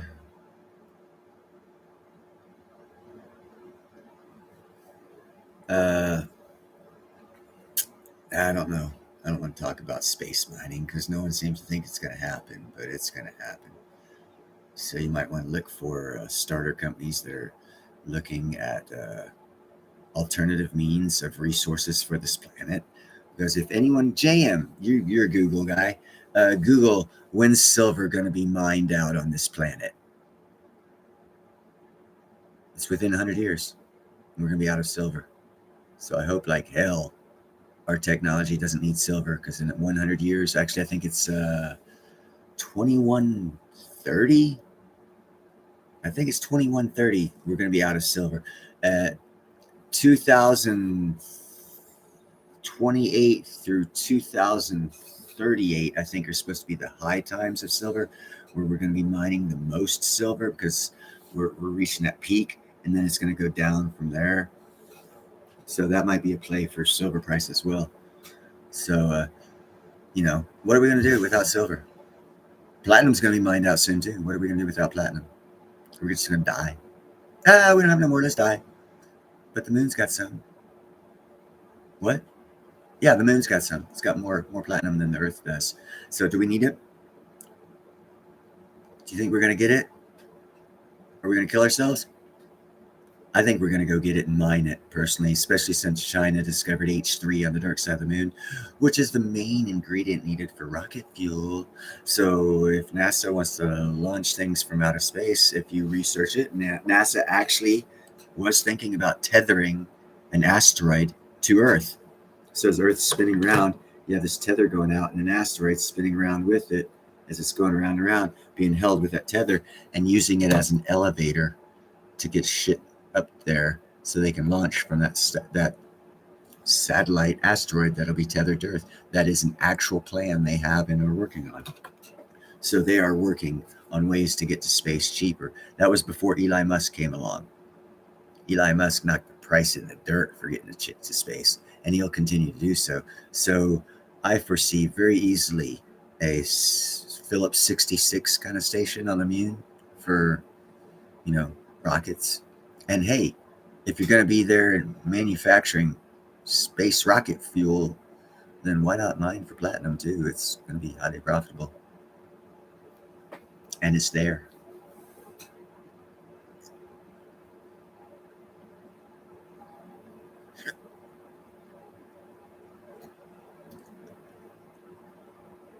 Yeah, okay, 2027 to 2038. Yeah, okay. Yeah, that's according to Google. That's what I thought. Yeah. And we're going to be mined out within 100 years of that. So by 2140, 113 or 117 years, zero silver on this planet. Zero. What happens to Bitcoin when it goes? Oh, does the price go up when it does its halving? So, I mean, we might not be alive, but by God, if someone has 100 ounces of silver in 2020, 2120, you're going to be a billionaire. So, if it doesn't go up, the price doesn't go up for us and doesn't satisfy us, leave it to your great-great-grandkids. They're going to be world-dominating leaders because you left it to them. Or we're going to be mining in space because we need it. Those are the two options. I don't see a third.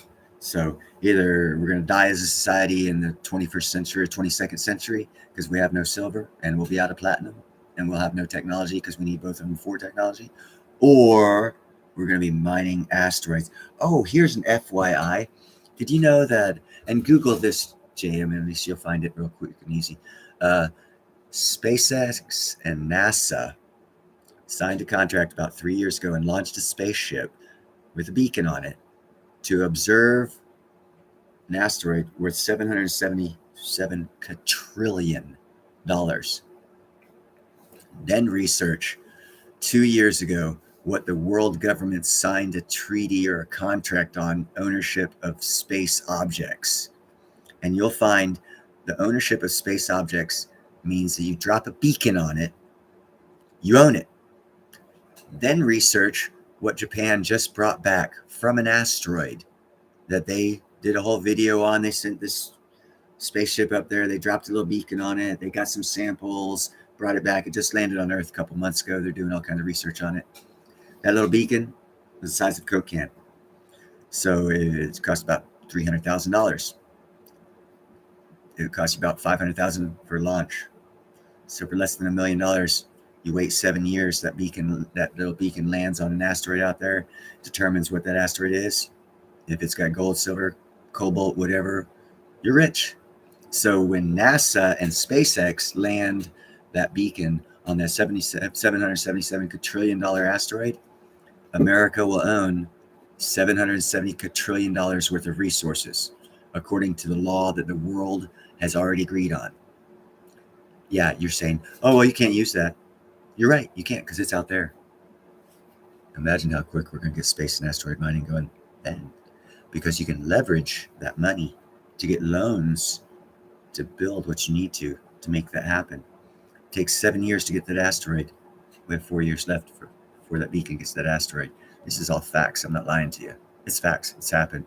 We have governments have already signed treaties. That's why I saw the Indian government bringing their freaking asteroid, their satellite, to the launching pad on a fucking some oxen and a wooden fucking cart through the mud, because they wanted to get some of that money. It was that important to them. They didn't want to wait for the infrastructure of roads to launch that asteroid.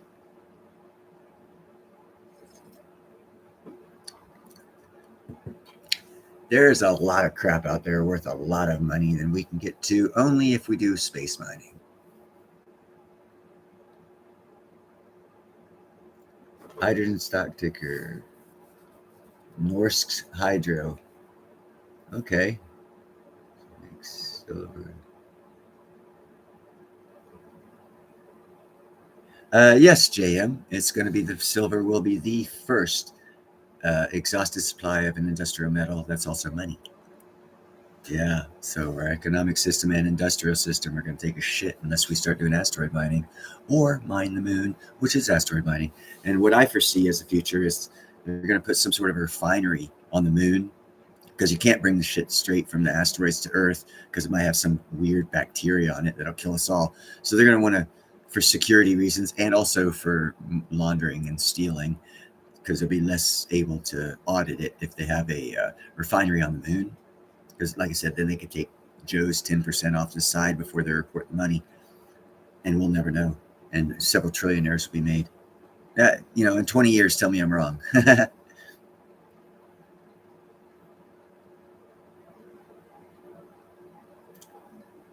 We might be around. I know I'm going to probably be around till about 100, because both my grandparents lived. My grandfather, my Scottish family, grandfather lived to 99, and my grandmother lived to 92. Yes, they do, Attila.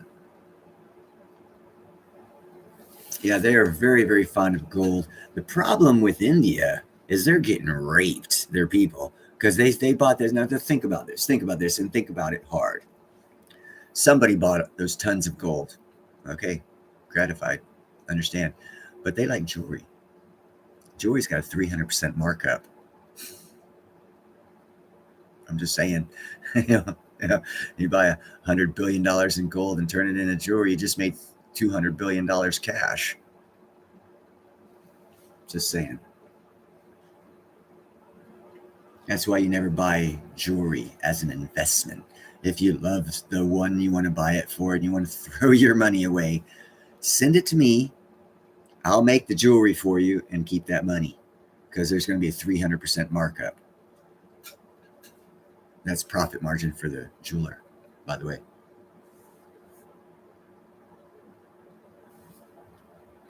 Yes, dowries. See, they're a caste system over there. Mr. Brozilla, they're a caste system, and that's why they still have dowries, arranged marriages, and other things that are not quite hip for the 21st century, especially for women's rights advocates here in America. Because I am sure no woman in the world wants to be told, you will marry his son when he's born so that we can have better relations with his family, and you don't have a say over it. But daddy, his son's not born yet. It doesn't matter. It doesn't matter what he looks like. It doesn't matter. It doesn't matter. It doesn't matter. You're going to marry him. Let that fly in America. See, so they still got some work to do over there in India before they can be a true world leader. And that's back to the world leading thing, man. Who the hell wants to follow China and Russia? Those are communist countries that have no civil rights or liberties, tell you what to think, tell you it's like slavery. Who the hell wants that as a freaking world reserve?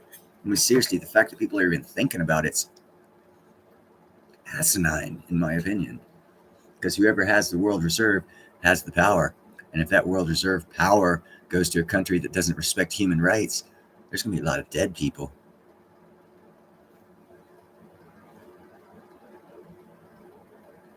Oh, really, John? Yeah, it's innate. I don't even think about it at work. Oh my God, at work. Oh, this is probably an eye worker because you're not supposed to do this shit. I hope no one sees these live streams, by the way. That's an iron worker. Because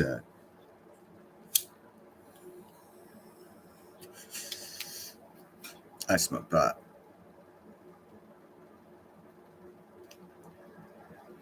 Yes, it is. It's very bad. It's very bad over there in Europe. I knew that when shit happened in Scotland with my mom, and I saw it coming. That fucking King Charles, man, that boy needs to go the way of his ex-wife, bro, or his wife, the Queen. He needs to hurry up and pass that lineage on to someone else because he is a piece of. I don't want to get a YouTube strike, but he thinks a lot of himself, and he thinks nothing of us.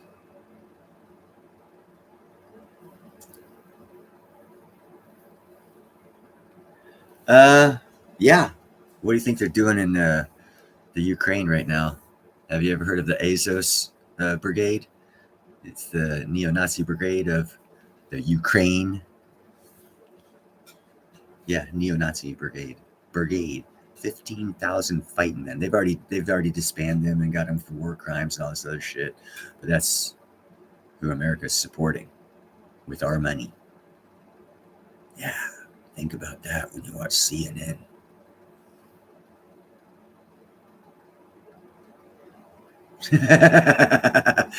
John B.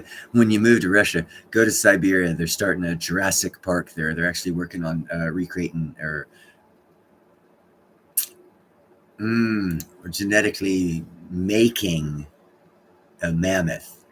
And if you do the research on that, you'll freak the fuck out as to why they're doing it. You'll be like, to stop global warming, we're going to make a mammoth elephant and let him go loose in the tundra of Siberia. Wow. It's true. 100% truth.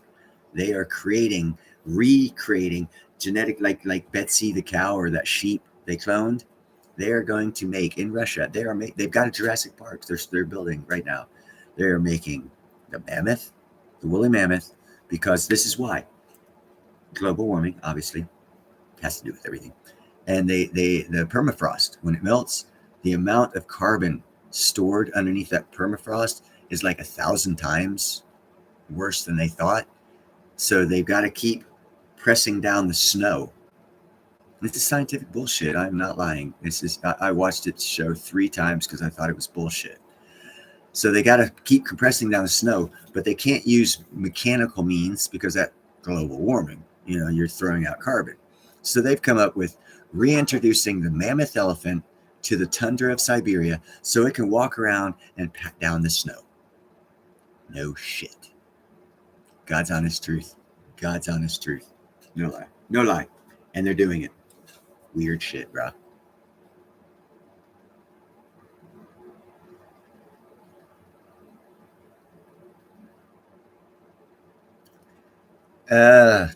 John, I hate any pharmaceutical that they put you on because it's a bunch of crap. Bunch of crap. Yeah, Dolly. Thank you, Mickey. It was Dolly the sheep. Yeah, and they are recreating a mammoth so they can walk around and pat down the snow to keep the permafrost from letting all that carbon come up. No shit. Yeah, total nuts, Pete. I mean, please research everything that comes out of my mouth that you people hear. I don't care if you believe or not. If you say, "Yeah, Neil, I know you're right," just because you haven't lied to us yet, or whatever, I don't care. I want you to personally research it, because just like when people say things to me and I research them, I get something else out of it that they didn't even say or whatever. You could do the same, man. And the worst case scenario is you gain some knowledge. Wow, that's bad. Don't do that. Take some time out of your day, but man, knowledge is worth it, man, because then you can sit in front of YouTube talking to people about stuff that they didn't know because you did research. You found out something about something else while you were researching something else that was even more interesting because you took the time to research it yourself. It's amazing what the gaining of knowledge is truly worth. I mean, no one beats me at trivia. Bullshit trivia, I got that match, man.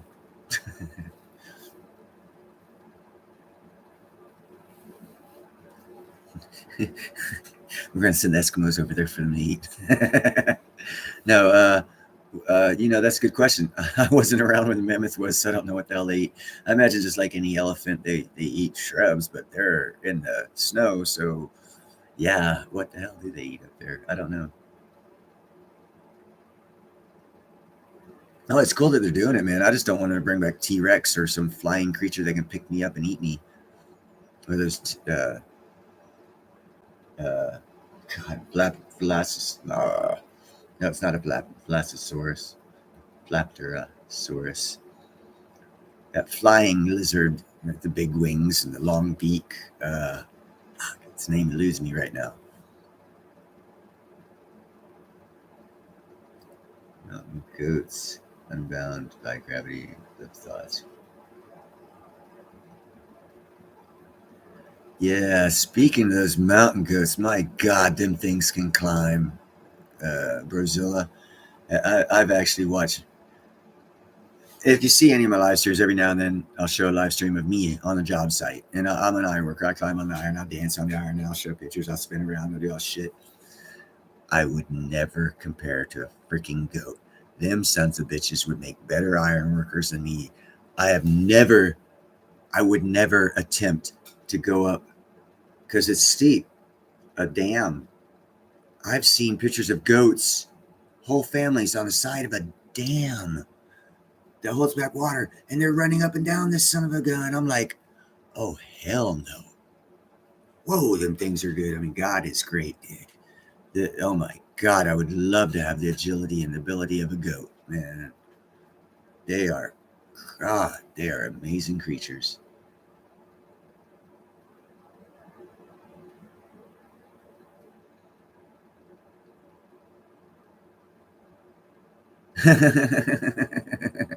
I actually, back to the question on crypto. I don't recall who asked me my opinion on crypto. Before I got into the gold and silver and platinum worlds, I was a moderator for a crypto channel. A guy he quit his job and he started talking about crypto, and he had like 1,000 subscribers. I was like this 800 subscriber, and he made me a moderator. And that's when I really got studying into it. And in the studying into it, and I got on their discourse and stuff, that's when I discovered silver. And it caught my interest. And then I started telling them about silver. And then next thing you know, I'm in the PM side of it. and I left the crypto side of it because I got hacked and lost $7,000. Like, man, and I went over to the silver side. But I used to be a moderator for one of the bigger crypto channels 3 years ago. It got me into silver. I saw, what is and what will be, and I know crypto will change. Silver's never changed. It's never changed its face. It's never put on different colored lipsticks. It still wears the same high heels. It's wore for 5,000 years, and it's still just as attractive. But what's even more prettier, Miss Platinum.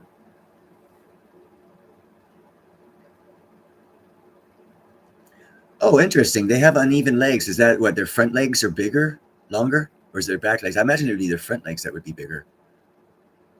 I could be wrong. Probably. I don't know. I've never actually studied mountain goats.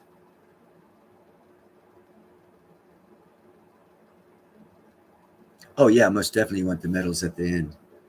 Oh, right side, left side. Okay, yeah. That explains how they can go up such steeps. Because, dude, man, goats are amazing. Okay, yeah, I got you. I got what you're saying, and it makes total sense now that you say it. Looking at the video in my mind all over again, because if their legs were the same, man, they'd be like, ah. It's like a guy trying to stand with his back against the wall and bend over and touch his toes, keeping his back against the wall. You'll land on your head. Watch your wife do it. She won't. Another difference between men and women, and why a man cannot be a woman. Because if a man ever tells you he's a woman, this is the only thing you got to say to him.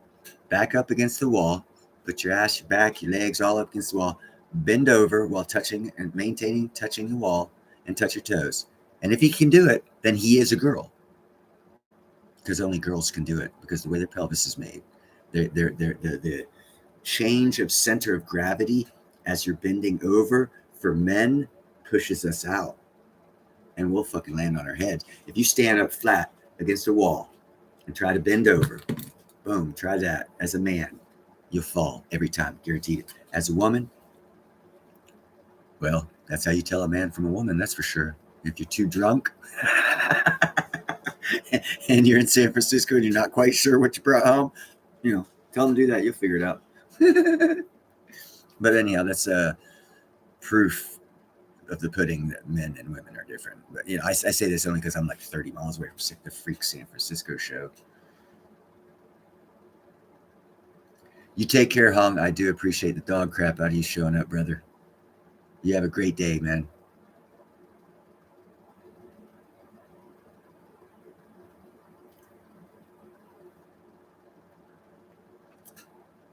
There's a lot of mountains out here, a lot of little hills and whatnot, and I always see these little trails, and they walk the same freaking trails going up that hill. They walk the same freaking trails.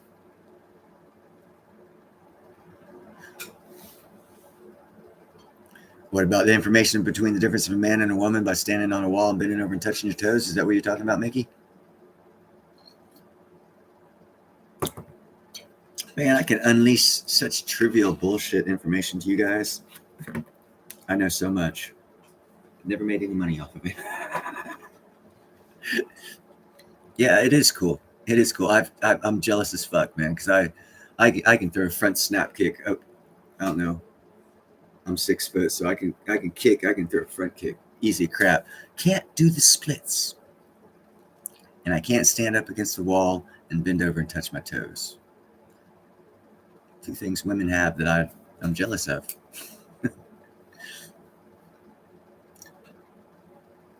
Because, I don't know.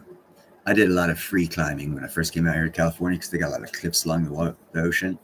And I don't know. It's the ability to shift your center of gravity while moving, climbing, moving your foot, stepping over and whatnot. You got to hold on and then change your center of balance before you can release and grab another one.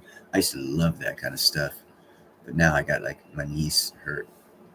And I got 2 cracked ribs, man.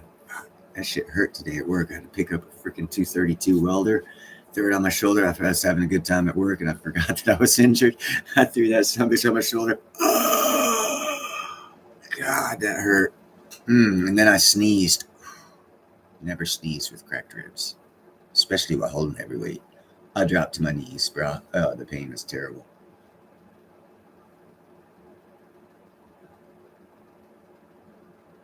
Yeah, it does work, John. Thank you for the what's that called? Validation of that being true and not just bullshit coming out of my mouth.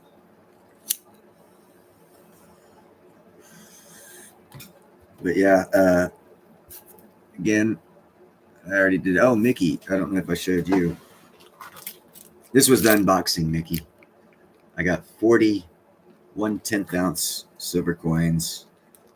In June, I'm going to be giving them away because I'm a cheap bastard and I can't get 1 ounce silver. No, actually, just because I'm poor. And these are cool too. Let's see. Yeah, see. It's the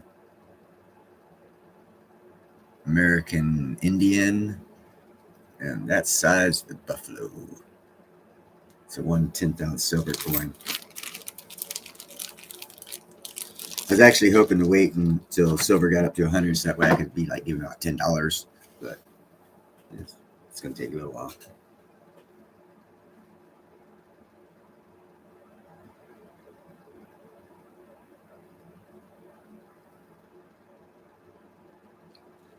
Mr. Brazilla, yes, no. Yes, no. Yes, the woman has one less rib. Perspective on the second part of your question. It's all in perspective. You've got to first you got to believe in God to understand the Adam and Eve thing. If you're Hindu or a Buddhist or an Islamic, you're gonna be like, that's a lie. So it's your perspective on that second part of the question.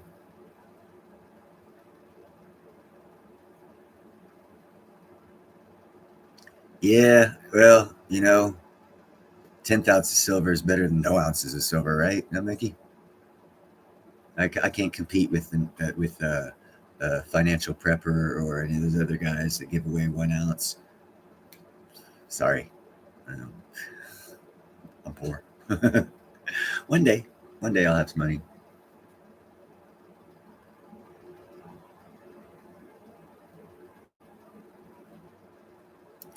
I already knew that, John. I just wasn't going to call you out on it. But I did mention that I see the footsteps that they go up the mountain, meaning they take the trail and they don't do like goats. But I didn't want to. I like you. I'm not going to call you out like that.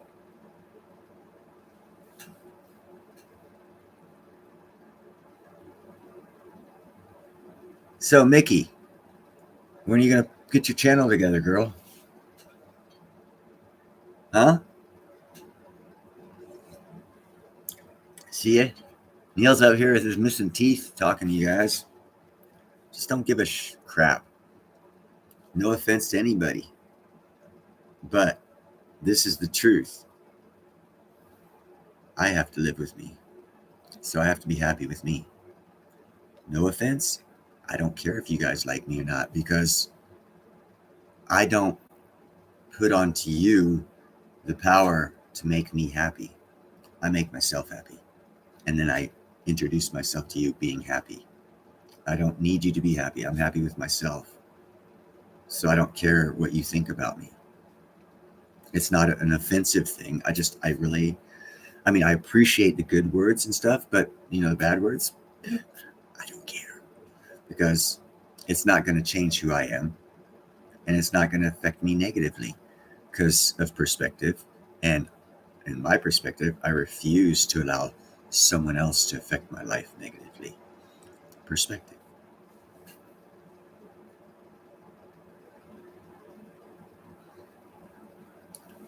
Okay.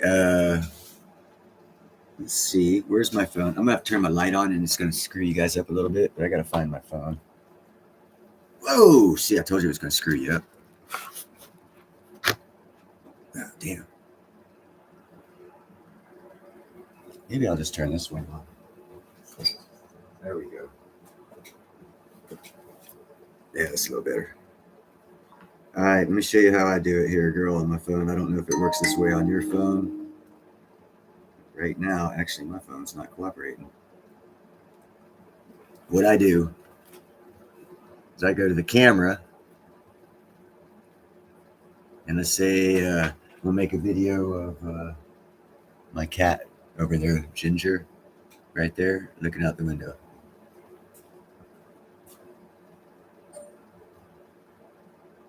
So sexy. No, there's no birds out there. Okay. All right. Now, what I do is I go to share, or not share. I go to the video I just took. Up here it says share. I hit that one. Right here it says YouTube. But where is it? Right there it says YouTube. I hit that one. Then it goes to YouTube. I look up here. It says, I know it's hard to see. I'm sorry. It says next. And I hit next. And then it says, yes, it's made for kids. No, it's not made for kids. I always hit no, it's not made for kids. And then down here it says upload video. And in about 30 seconds, I will have a 5-second video on Ginger looking out the dark window at no birds. See, it's uploading right now. I don't know how your phone works though, but I'm sure the access to YouTube is the same. It'll give you an option when you go to, after you record, just hit the button that shows you what you recorded. It should say somewhere down there, share. And then you hit share, and then it'll give you the option of which social media outlet you want to share to. You click that one, and that's how it works here. Yeah, I'm not big on bullshit, Brozilla. I'm just not. Some of my bosses like it. Some of my bosses hate it. And the president of my union hall damn sure doesn't like it when I show up, because I'll tell him straight off, screw you. That's bullshit. I actually am waiting till I get some money, and I'm going to try that stem cell where you regrow your teeth, because I don't want to do that where they drill in and put in a fakie, because I don't want steel in my mouth, man, you know? Okay, how do you name the title? When the video comes up, as it's downloading, click on the video with your browser on the screen. It'll have a place where it shows you a square of where the video is going to be. You don't have to click on that, but in that, down underneath that, on the bottom part of the screen, it'll say thumbnail. You click on that, and then it'll give you an option to upload a picture for a thumbnail. Let me see if I got you. How do you name your title? And in that same description where you can add a thumbnail, it'll have where you can, it doesn't on the phone. I don't know how to do it. On the computer, it gives the option to type in a title, like the title I put in for this live stream. I had to type it in. This is a silver unboxing and more, I think, is what I typed in. And then I just click next. I mean, I'm really stupid with computers. And it wasn't the hardest thing to figure out. It was at first, because I didn't never done it, so I didn't know if I was doing it right, and I had to try it to make sure I did it right. But then I just like, oh, it's that easy. Once you figure it out, it's like, oh, it's that easy. Figuring it out, getting it there. I didn't have someone go through and say, hey, you do this, this, this, this, and this. I just figured it out and screwed up a couple times, and then when I got it right, I was like, oh, cool. Yeah, doing it on a computer gives you more options. It definitely gives you more. I don't do thumbnails. If you notice my kitty cat videos, I don't do thumbnails because I go straight from the phone to YouTube. But when I do my geopolitical stuff, it'll have the breaking news or world news picture. That's when I go to the computer. As it's down, like right now, if I went to my channel, I'd see this Ginger video. As a matter of fact, it's probably uploaded. Nah, I'm not gonna try it. I could put a thumbnail on it, but only because I have access to my computer at work. I don't have access, so you get the raw video with no text or anything like that.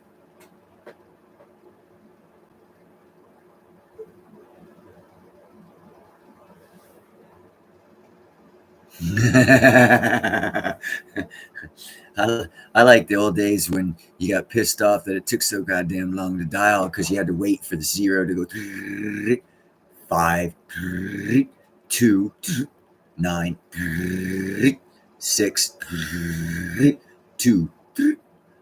And that's how long it takes to dial a 7-digit number. It'd take like 30 seconds.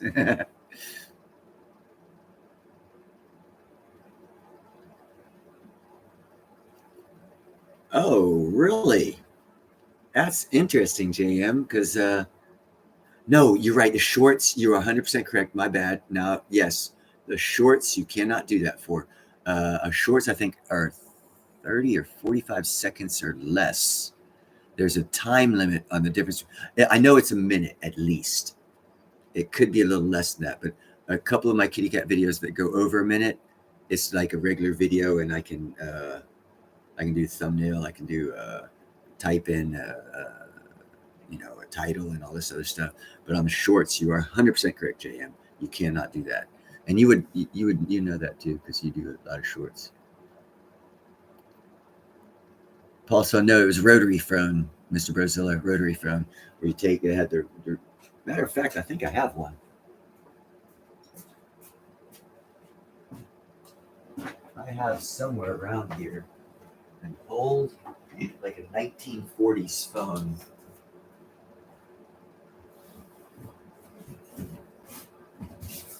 I'll have to look for that thing.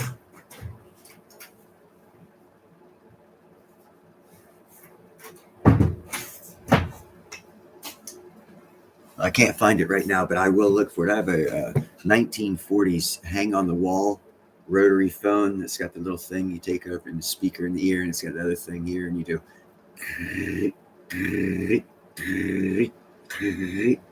Of course, it doesn't work because no one uses hard lines anymore, but it's a cool antique phone.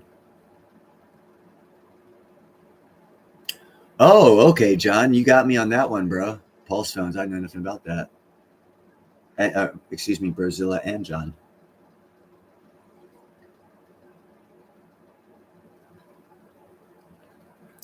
I didn't know that, JM. I did notice that they didn't use the first part of the video was never the thumbnail. I didn't know they went to the middle. I never. It didn't bother me to even look at it to try and consider what their thought process was. I do know that I did 450 geopolitical videos in about a year, and they were like 3-4 minutes, and I always had the option. And also on my YouTube channel, I had the option to monetize, to where now that I'm doing more shorts, it doesn't give me the option to monetize. So other than after I get 4,000 hours, I can get on some sharing revenue thing for commercials and stuff, and I don't want to do that because I don't like looking at commercials. So why the hell would I want to put them in my shit? You know what I'm saying? That'd be like hypocritical of me.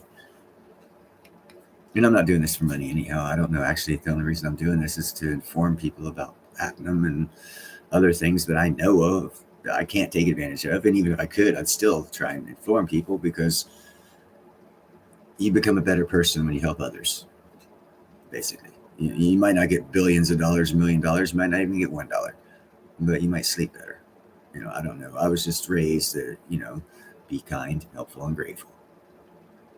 I say that in my chats all the time. Anytime I'm on any chat, it's God bless America, buy silver and platinum, be kind, helpful, and grateful. And if I'm a moderator, like, share, and subscribe. And that's because I mean all those things. I just don't shoot them out there. I actually mean them because, I don't know. I like being real, being a straight shooter and not bullshitting, not beating around the bush, and not making people guess if I'm serious or not. Now, after you get to know me and we, bullshitting around or whatnot, oh, I'm full of it, man. My nana used to tell me I have an MS, BS, PhD. More shit, bullshit piled higher and deeper. But it sounds smart if you say BS, MS, PhD.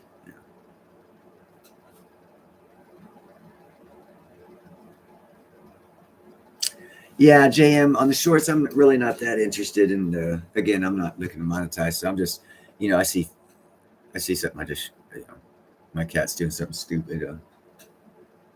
Like right now, Harley's here meowing at me, looking at Ginger, and Ginger's looking like she's going to jump in.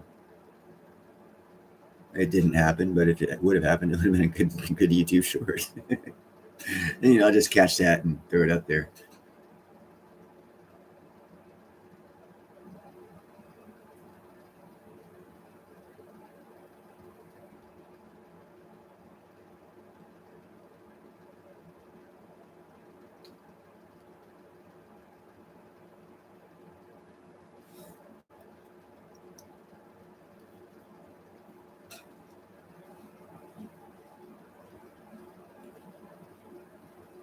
Hmm.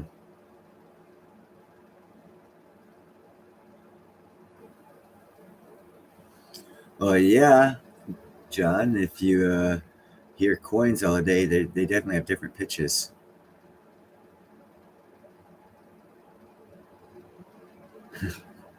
I actually know where there is one payphone in the Bay Area. It's not plugged in though, but it's still out there. I thought like Pac Bell picked them all up.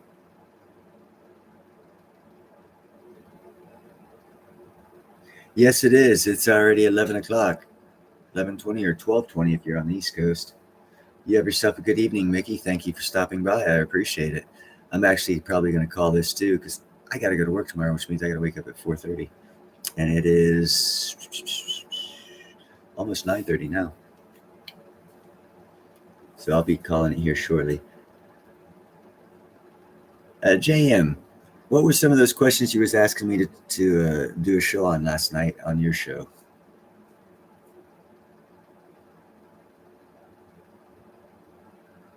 I, I think I did a pretty good live stream last time when I was going off on when Bill Holter pissed me off when he with what he said about platinum. I find those people very misleading, only because they're chart people, and the chart for what's going to happen hasn't shown up yet. It's different this time, I guess. Oh, Pete, come on, man! I'm already on my way to work at 5:30. I already bought a cup of coffee at 7-Eleven, driving down the road, get to work at 6 because I got to drive to get to work. We're about 40 miles one way right now.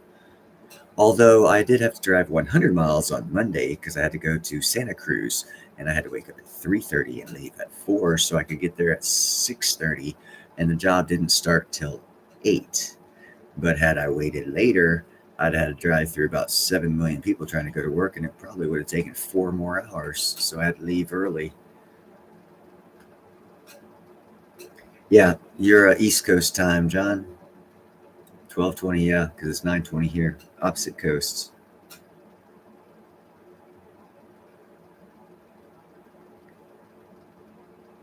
Oh, actually, palladium is used a lot more because of the way the car industry seems to work. And it's just like any economy, it takes a long time to change up.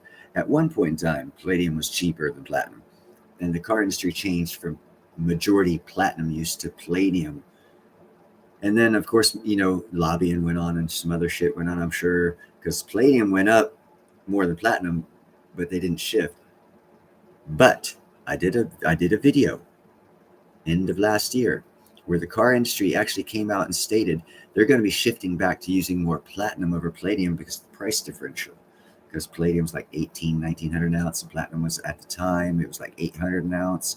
So they're shifting, and also possibly the reason why the platinum price is going up is because the car industry is shifting and consuming, and that also might be the extra 18 to 20%, 25% increase in demand of platinum that the miners were talking about was because the shift from palladium back to platinum because of price.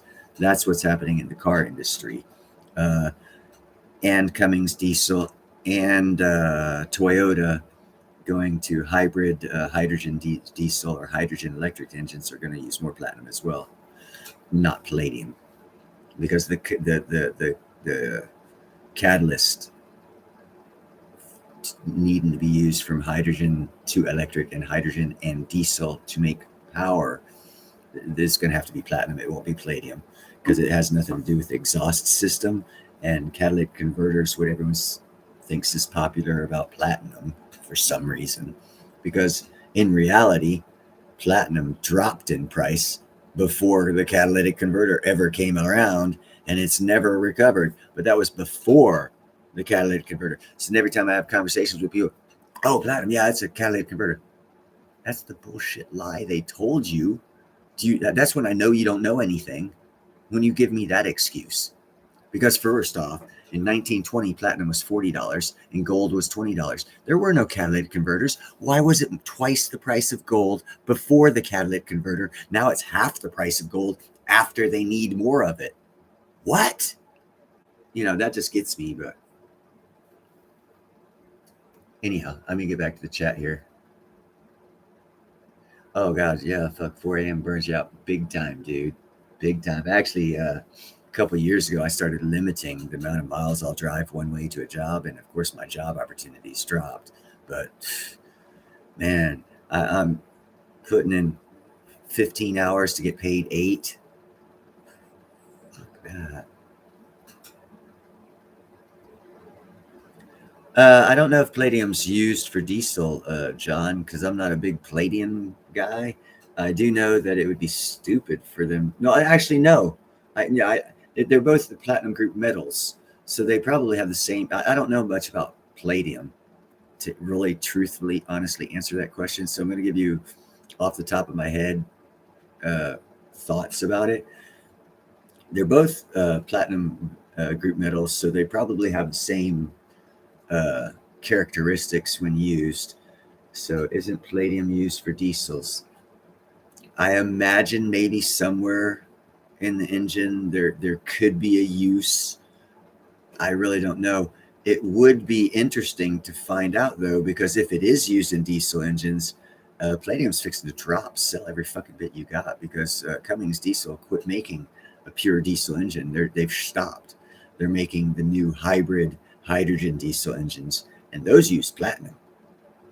But as far as palladium, I don't know how they build the process they use for diesel over gas to where palladium would be needed. I don't know if it's that big of a difference, of fuels between gas and diesel. Because I know gas they don't use it, so I don't think they use it in diesel. But I don't know. To be honest with you, I don't know the answer to that one, brother. Sorry. I would say right off the bat. Let me reread. Isn't palladium used for diesels? I would say my first thought would be no, but I absolutely do not know, and it'd be interesting. I'm gonna have to research something to look into, give me some new knowledge. But right off the bat, I don't believe so.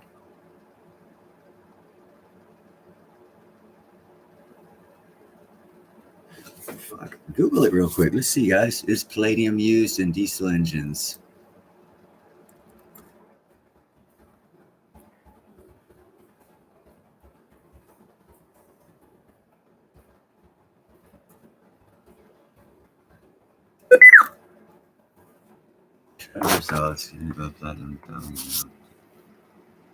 Ha!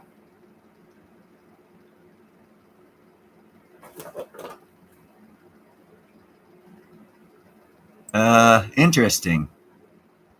Now I can confirm through Google. If I didn't cut you off, I'm gonna throw. Oh shit! Sorry, guys. Oops! I went to another screen. I'm a rookie at this shit. Sorry. Oh wow, it's 300. I gotta take some of this off. Okay, just go from here to there. Copy, backspace there, and then this is the other part of it that it wouldn't let me do. There we go.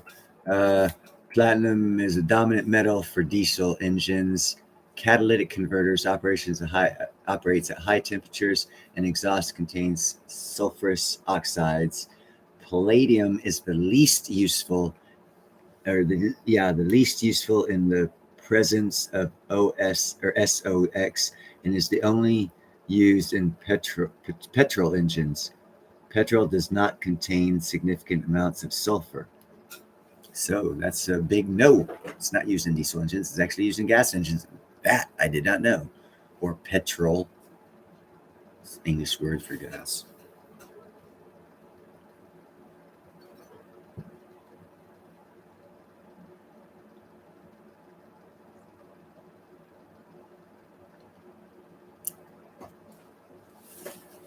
Of course, my Google might say something that your Google doesn't say. That's highly possible. I like having like on my patent. Before I did it, I called a few people around the world because they're used different servers if they're in different countries, and I asked them to research shit for me and give me the results of what they found to see if is it valid to think about spending more time, energy, and effort into getting it patented before I paid someone. And I got different results from everywhere, but I mean it was good enough for me to still go ahead with the patent. But it was interesting to see what the searches turned up from different countries. So I don't know if it changes from state to state, but I do know that you will get different search results depending on what country you're in. Yes, exactly, Jamin. Exactly. And I always have other people that I trust in different areas of the world to call and have them research and find shit out. And so most of the time they write me back telling me, yeah, you're stupid. My friends, we have weird relationships.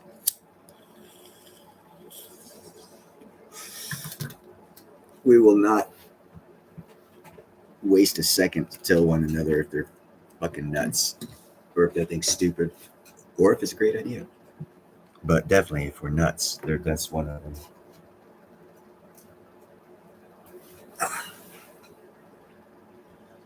Man, fuck, I can't wait for this weekend, dudes. You just don't know how much pain I'm in.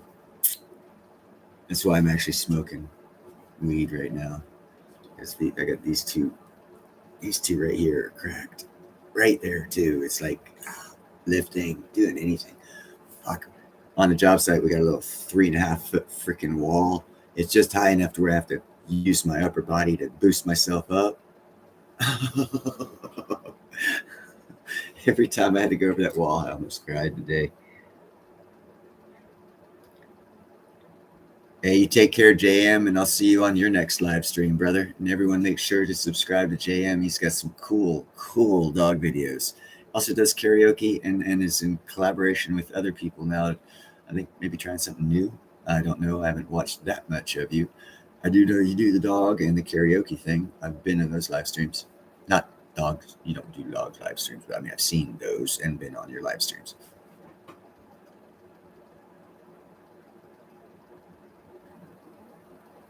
But anyhow, you have a great night, JM. Take care. Yeah, pretty much. Yeah, it's that kind of relationship I have with my buddies. A lot of my buddies actually are ex-special forces. I have one guy, fuck. Politics makes us now to where we don't talk. But he gave up a construction business that he had, a successful one, after getting out of special operations here in America, and moved to AEU, the AEU, Saudi Arabia area.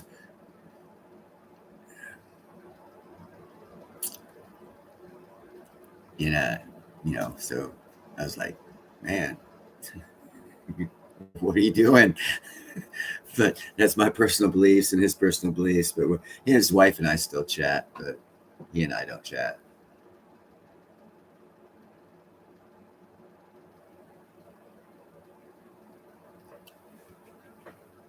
I don't trust. I'm sorry. Maybe it's because I went to war with them. I just don't trust Arabs. I'm sorry. Sorry. Don't trust them.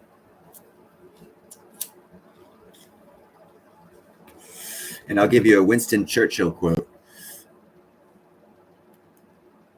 It's not an exact quote because I'm not sure if he said Arabs or Islam. I think he said Islam, but he might have said Arabs. So I'll just use the word Islam instead on this quote, but that's the part that might not be an exact part of the quote. But it's Winston Churchill.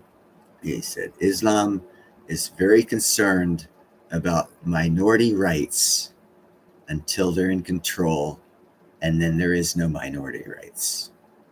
End quote. That's how I feel about them. And he died a long time ago. So I imagine they haven't changed much. If I have the same opinion as someone who died before I was born, that adds credence to my particular beliefs, knowing that other great people had the same thoughts that I did about them. And anytime you can do that in through 100 or 200 years, and you look at it and society hasn't changed where you have the same opinion as someone who died 150, 80 years before you, it's probably not a good society. At least not good for you anyhow. And it's not good for me.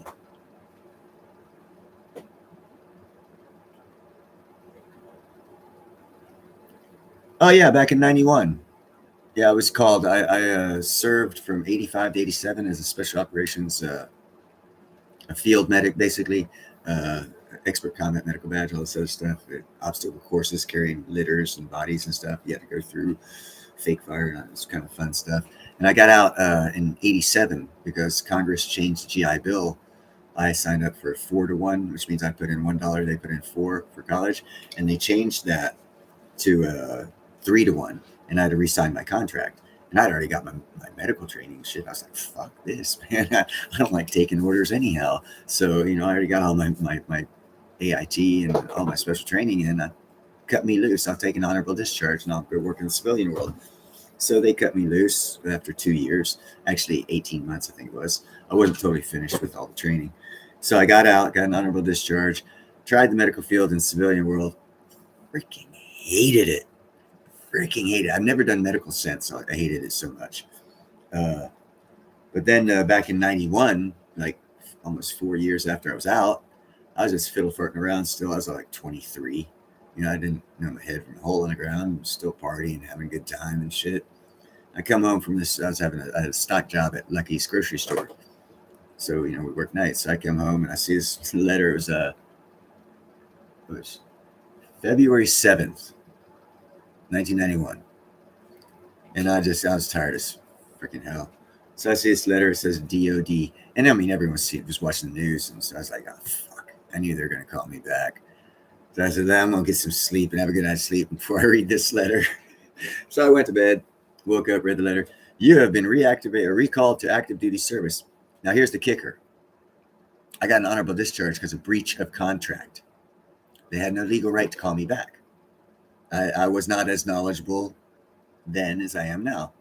I was a little more gung-ho and a lot more patriotic because we didn't have as many freaks in office. But so I was like, hey, sure, I didn't like my job at Lucky's anyhow, and I get to go shoot people. So, yeah. And I didn't get the chance to shoot at people. I mean, I shot it because, I had the gun, but I wasn't really shooting at anybody in specific. I didn't try and kill anybody. But I did, shoot because, fuck, man, it's a big desert. What the hell? You've got the rounds, expend them, We had a good time. I was in a small unit, and the coalition force had several layouts of land that they were going to go, but people back in America were concerned that Saddam Hussein had put chemicals on the ground. So they had 3 teams. They got together, NBC guys, the communications, medic, and intelligence guys, and the small arms guys, 5 guys and 3 teams. They went out and we checked the soil or the sand in 3 different locations or paths that the coalition force had available to take because they didn't want to lock down to one because then Saddam would know and set a trap. So I didn't even know. I don't even know to this day if they took the path that we checked. But that's what I did. And anyhow, back to my point is I got out. After 4 months. I served 4 months, not 6, not a year. I served 4 months and got another honorable discharge. I got my second honorable discharge. It took me 23 years to get my VA benefits because they illegally called me back. And I served illegally because I had no contract because it was violated by them in '87. No good deed goes unpunished. I'm still fighting them for my pennies.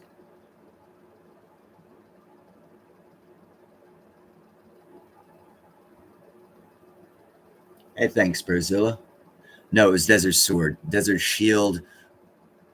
There's a shield. Desert Storm was their attack, and Desert Sword was the ground forces moving into the territory. You guys heard from the news, Desert Shield, Desert Shield, and Desert Storm, because they were advertising and showing you how we expend ordnance in the air for 6 months and suppressing and taking out targets, and how we defend with our Patriot missiles, the Shield, Desert Shield. But what they didn't talk about was Desert Sword, and that was the forces striking into Iraq.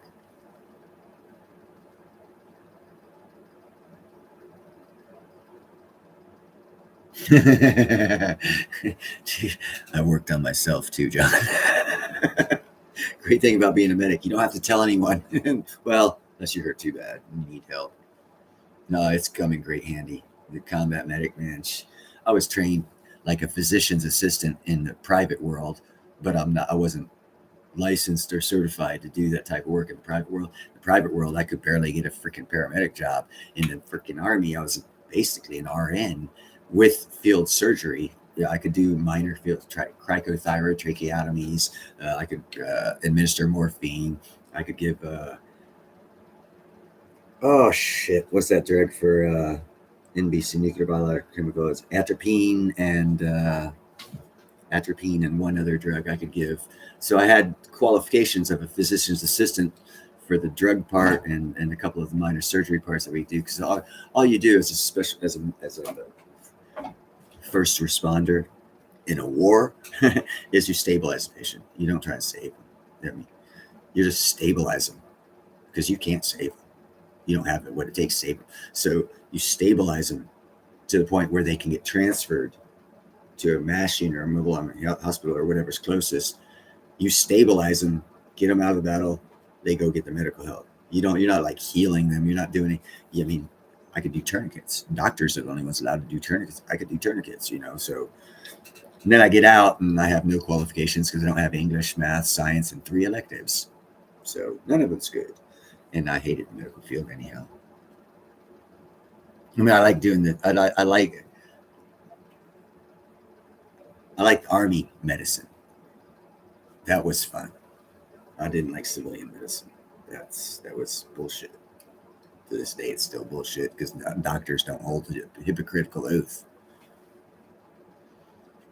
No, yeah, well, yeah, I could probably have gotten a job as a paramedic with the outrageously expansive knowledge that I had gained in the military. I had 91 correspondence courses from the military. I couldn't transfer over to college courses. They don't even have it. My DD 214 is a half page, just a half a page. And they I got screwed good. So I became an iron worker to where I don't have to think about it. And that's, perspective.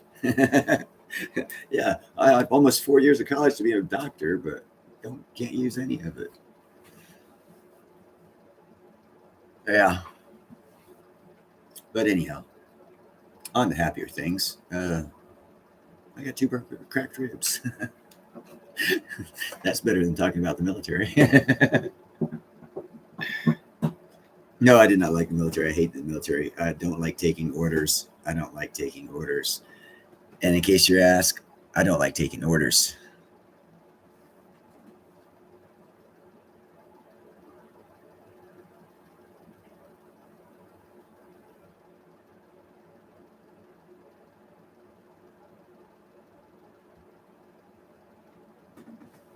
Yeah, actually, what they teach now, if you have a sucking lung chest injury, it's called a sucking injury. It means it went through the lung, and every time you breathe, like blood will bubble up, and then it'll suck down, and it'll fill up the lung with blood. So what you have to do is you have to first look for the exit wound, if there is an exit wound, and then they had for the medics, field medics, we had little plastic sheets or like Saran wrap, and you just suction it to the person to where the blood is not getting sucked in to the lung to fill the lung to where the person will like die of drowning in their own blood inside their own body. So you slap this like cellophane shit on, and then you wrap them to keep it on, because that way. And actually, hold on, you have them exhale. I'm not 100% sure on this. It's been 35 years. I believe you exhale, then you put it on and have them inhale. So that way they get the air from the lung to fill it and not the blood from the hole going through the chest to fill it. But I'd have to do some retraining to make sure of my knowledge on that. But I think that's how it works. So yes, if you weren't a medic, a bullet's anything, fuck your finger, anything. Because what happens, obviously there's a hole and it's going to fill with liquid, and that's your blood. And you don't want your lung filled with blood because it's worse than pneumonia. So anything you do to stop it, your finger in it, a bullet, whatever, and then get back to help you. Yeah, that would be.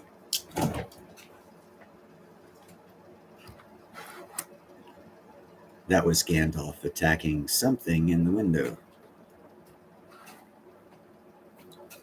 All right, guys. Well, it's been 2.5 hours. I do appreciate the dog crap out of you guys showing up. And in June, and dude, I am not computer savvy, so when I do the little bitty silver giveaway thing, I've been thinking about this, how to get y'all's information without like everyone in the chat seeing it and shit. And the best way I can think of doing it is probably just give out my email, or I'll start a new email so that way you don't flood my email. And just email me your information, and I think I can get it that way and send it back to you. I've never done this shit, so you're gonna have to bear with me on that. I will ask a lot of people for help. But anyhow, I'm gonna call it an evening. I do appreciate the dog poop out of all y'all being here.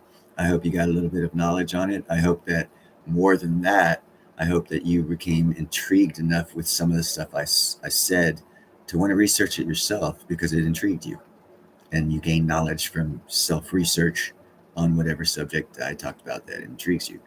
That would be totally awesome. Brozilla, man, I appreciate you guys' time, man. And I'm also going to figure out, I don't know how to do this, how to tell YouTube I'm going to have a live stream at a certain time in the future. I still don't know how to do that. And I don't have the time right now to research that. And, you know, I have lots of injuries and it's not fun typing. Good night, Pete, Brozilla, John. Oh, this is going to hurt.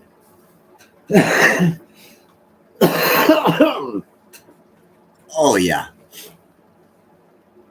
You guys take care. Oh, and on that note, I've got to go take some aspirin and hit the sack. Oh, God, yeah.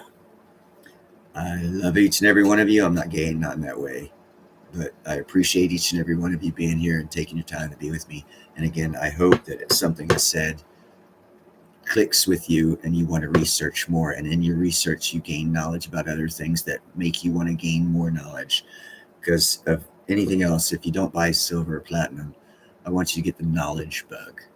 I want you to research one thing I said that intrigues you and find out other things that intrigue you, and you keep learning. That will make you wealthy. You guys have yourself a great evening, and I will see you on the next one. Peace out. Buy some silver and some platinum.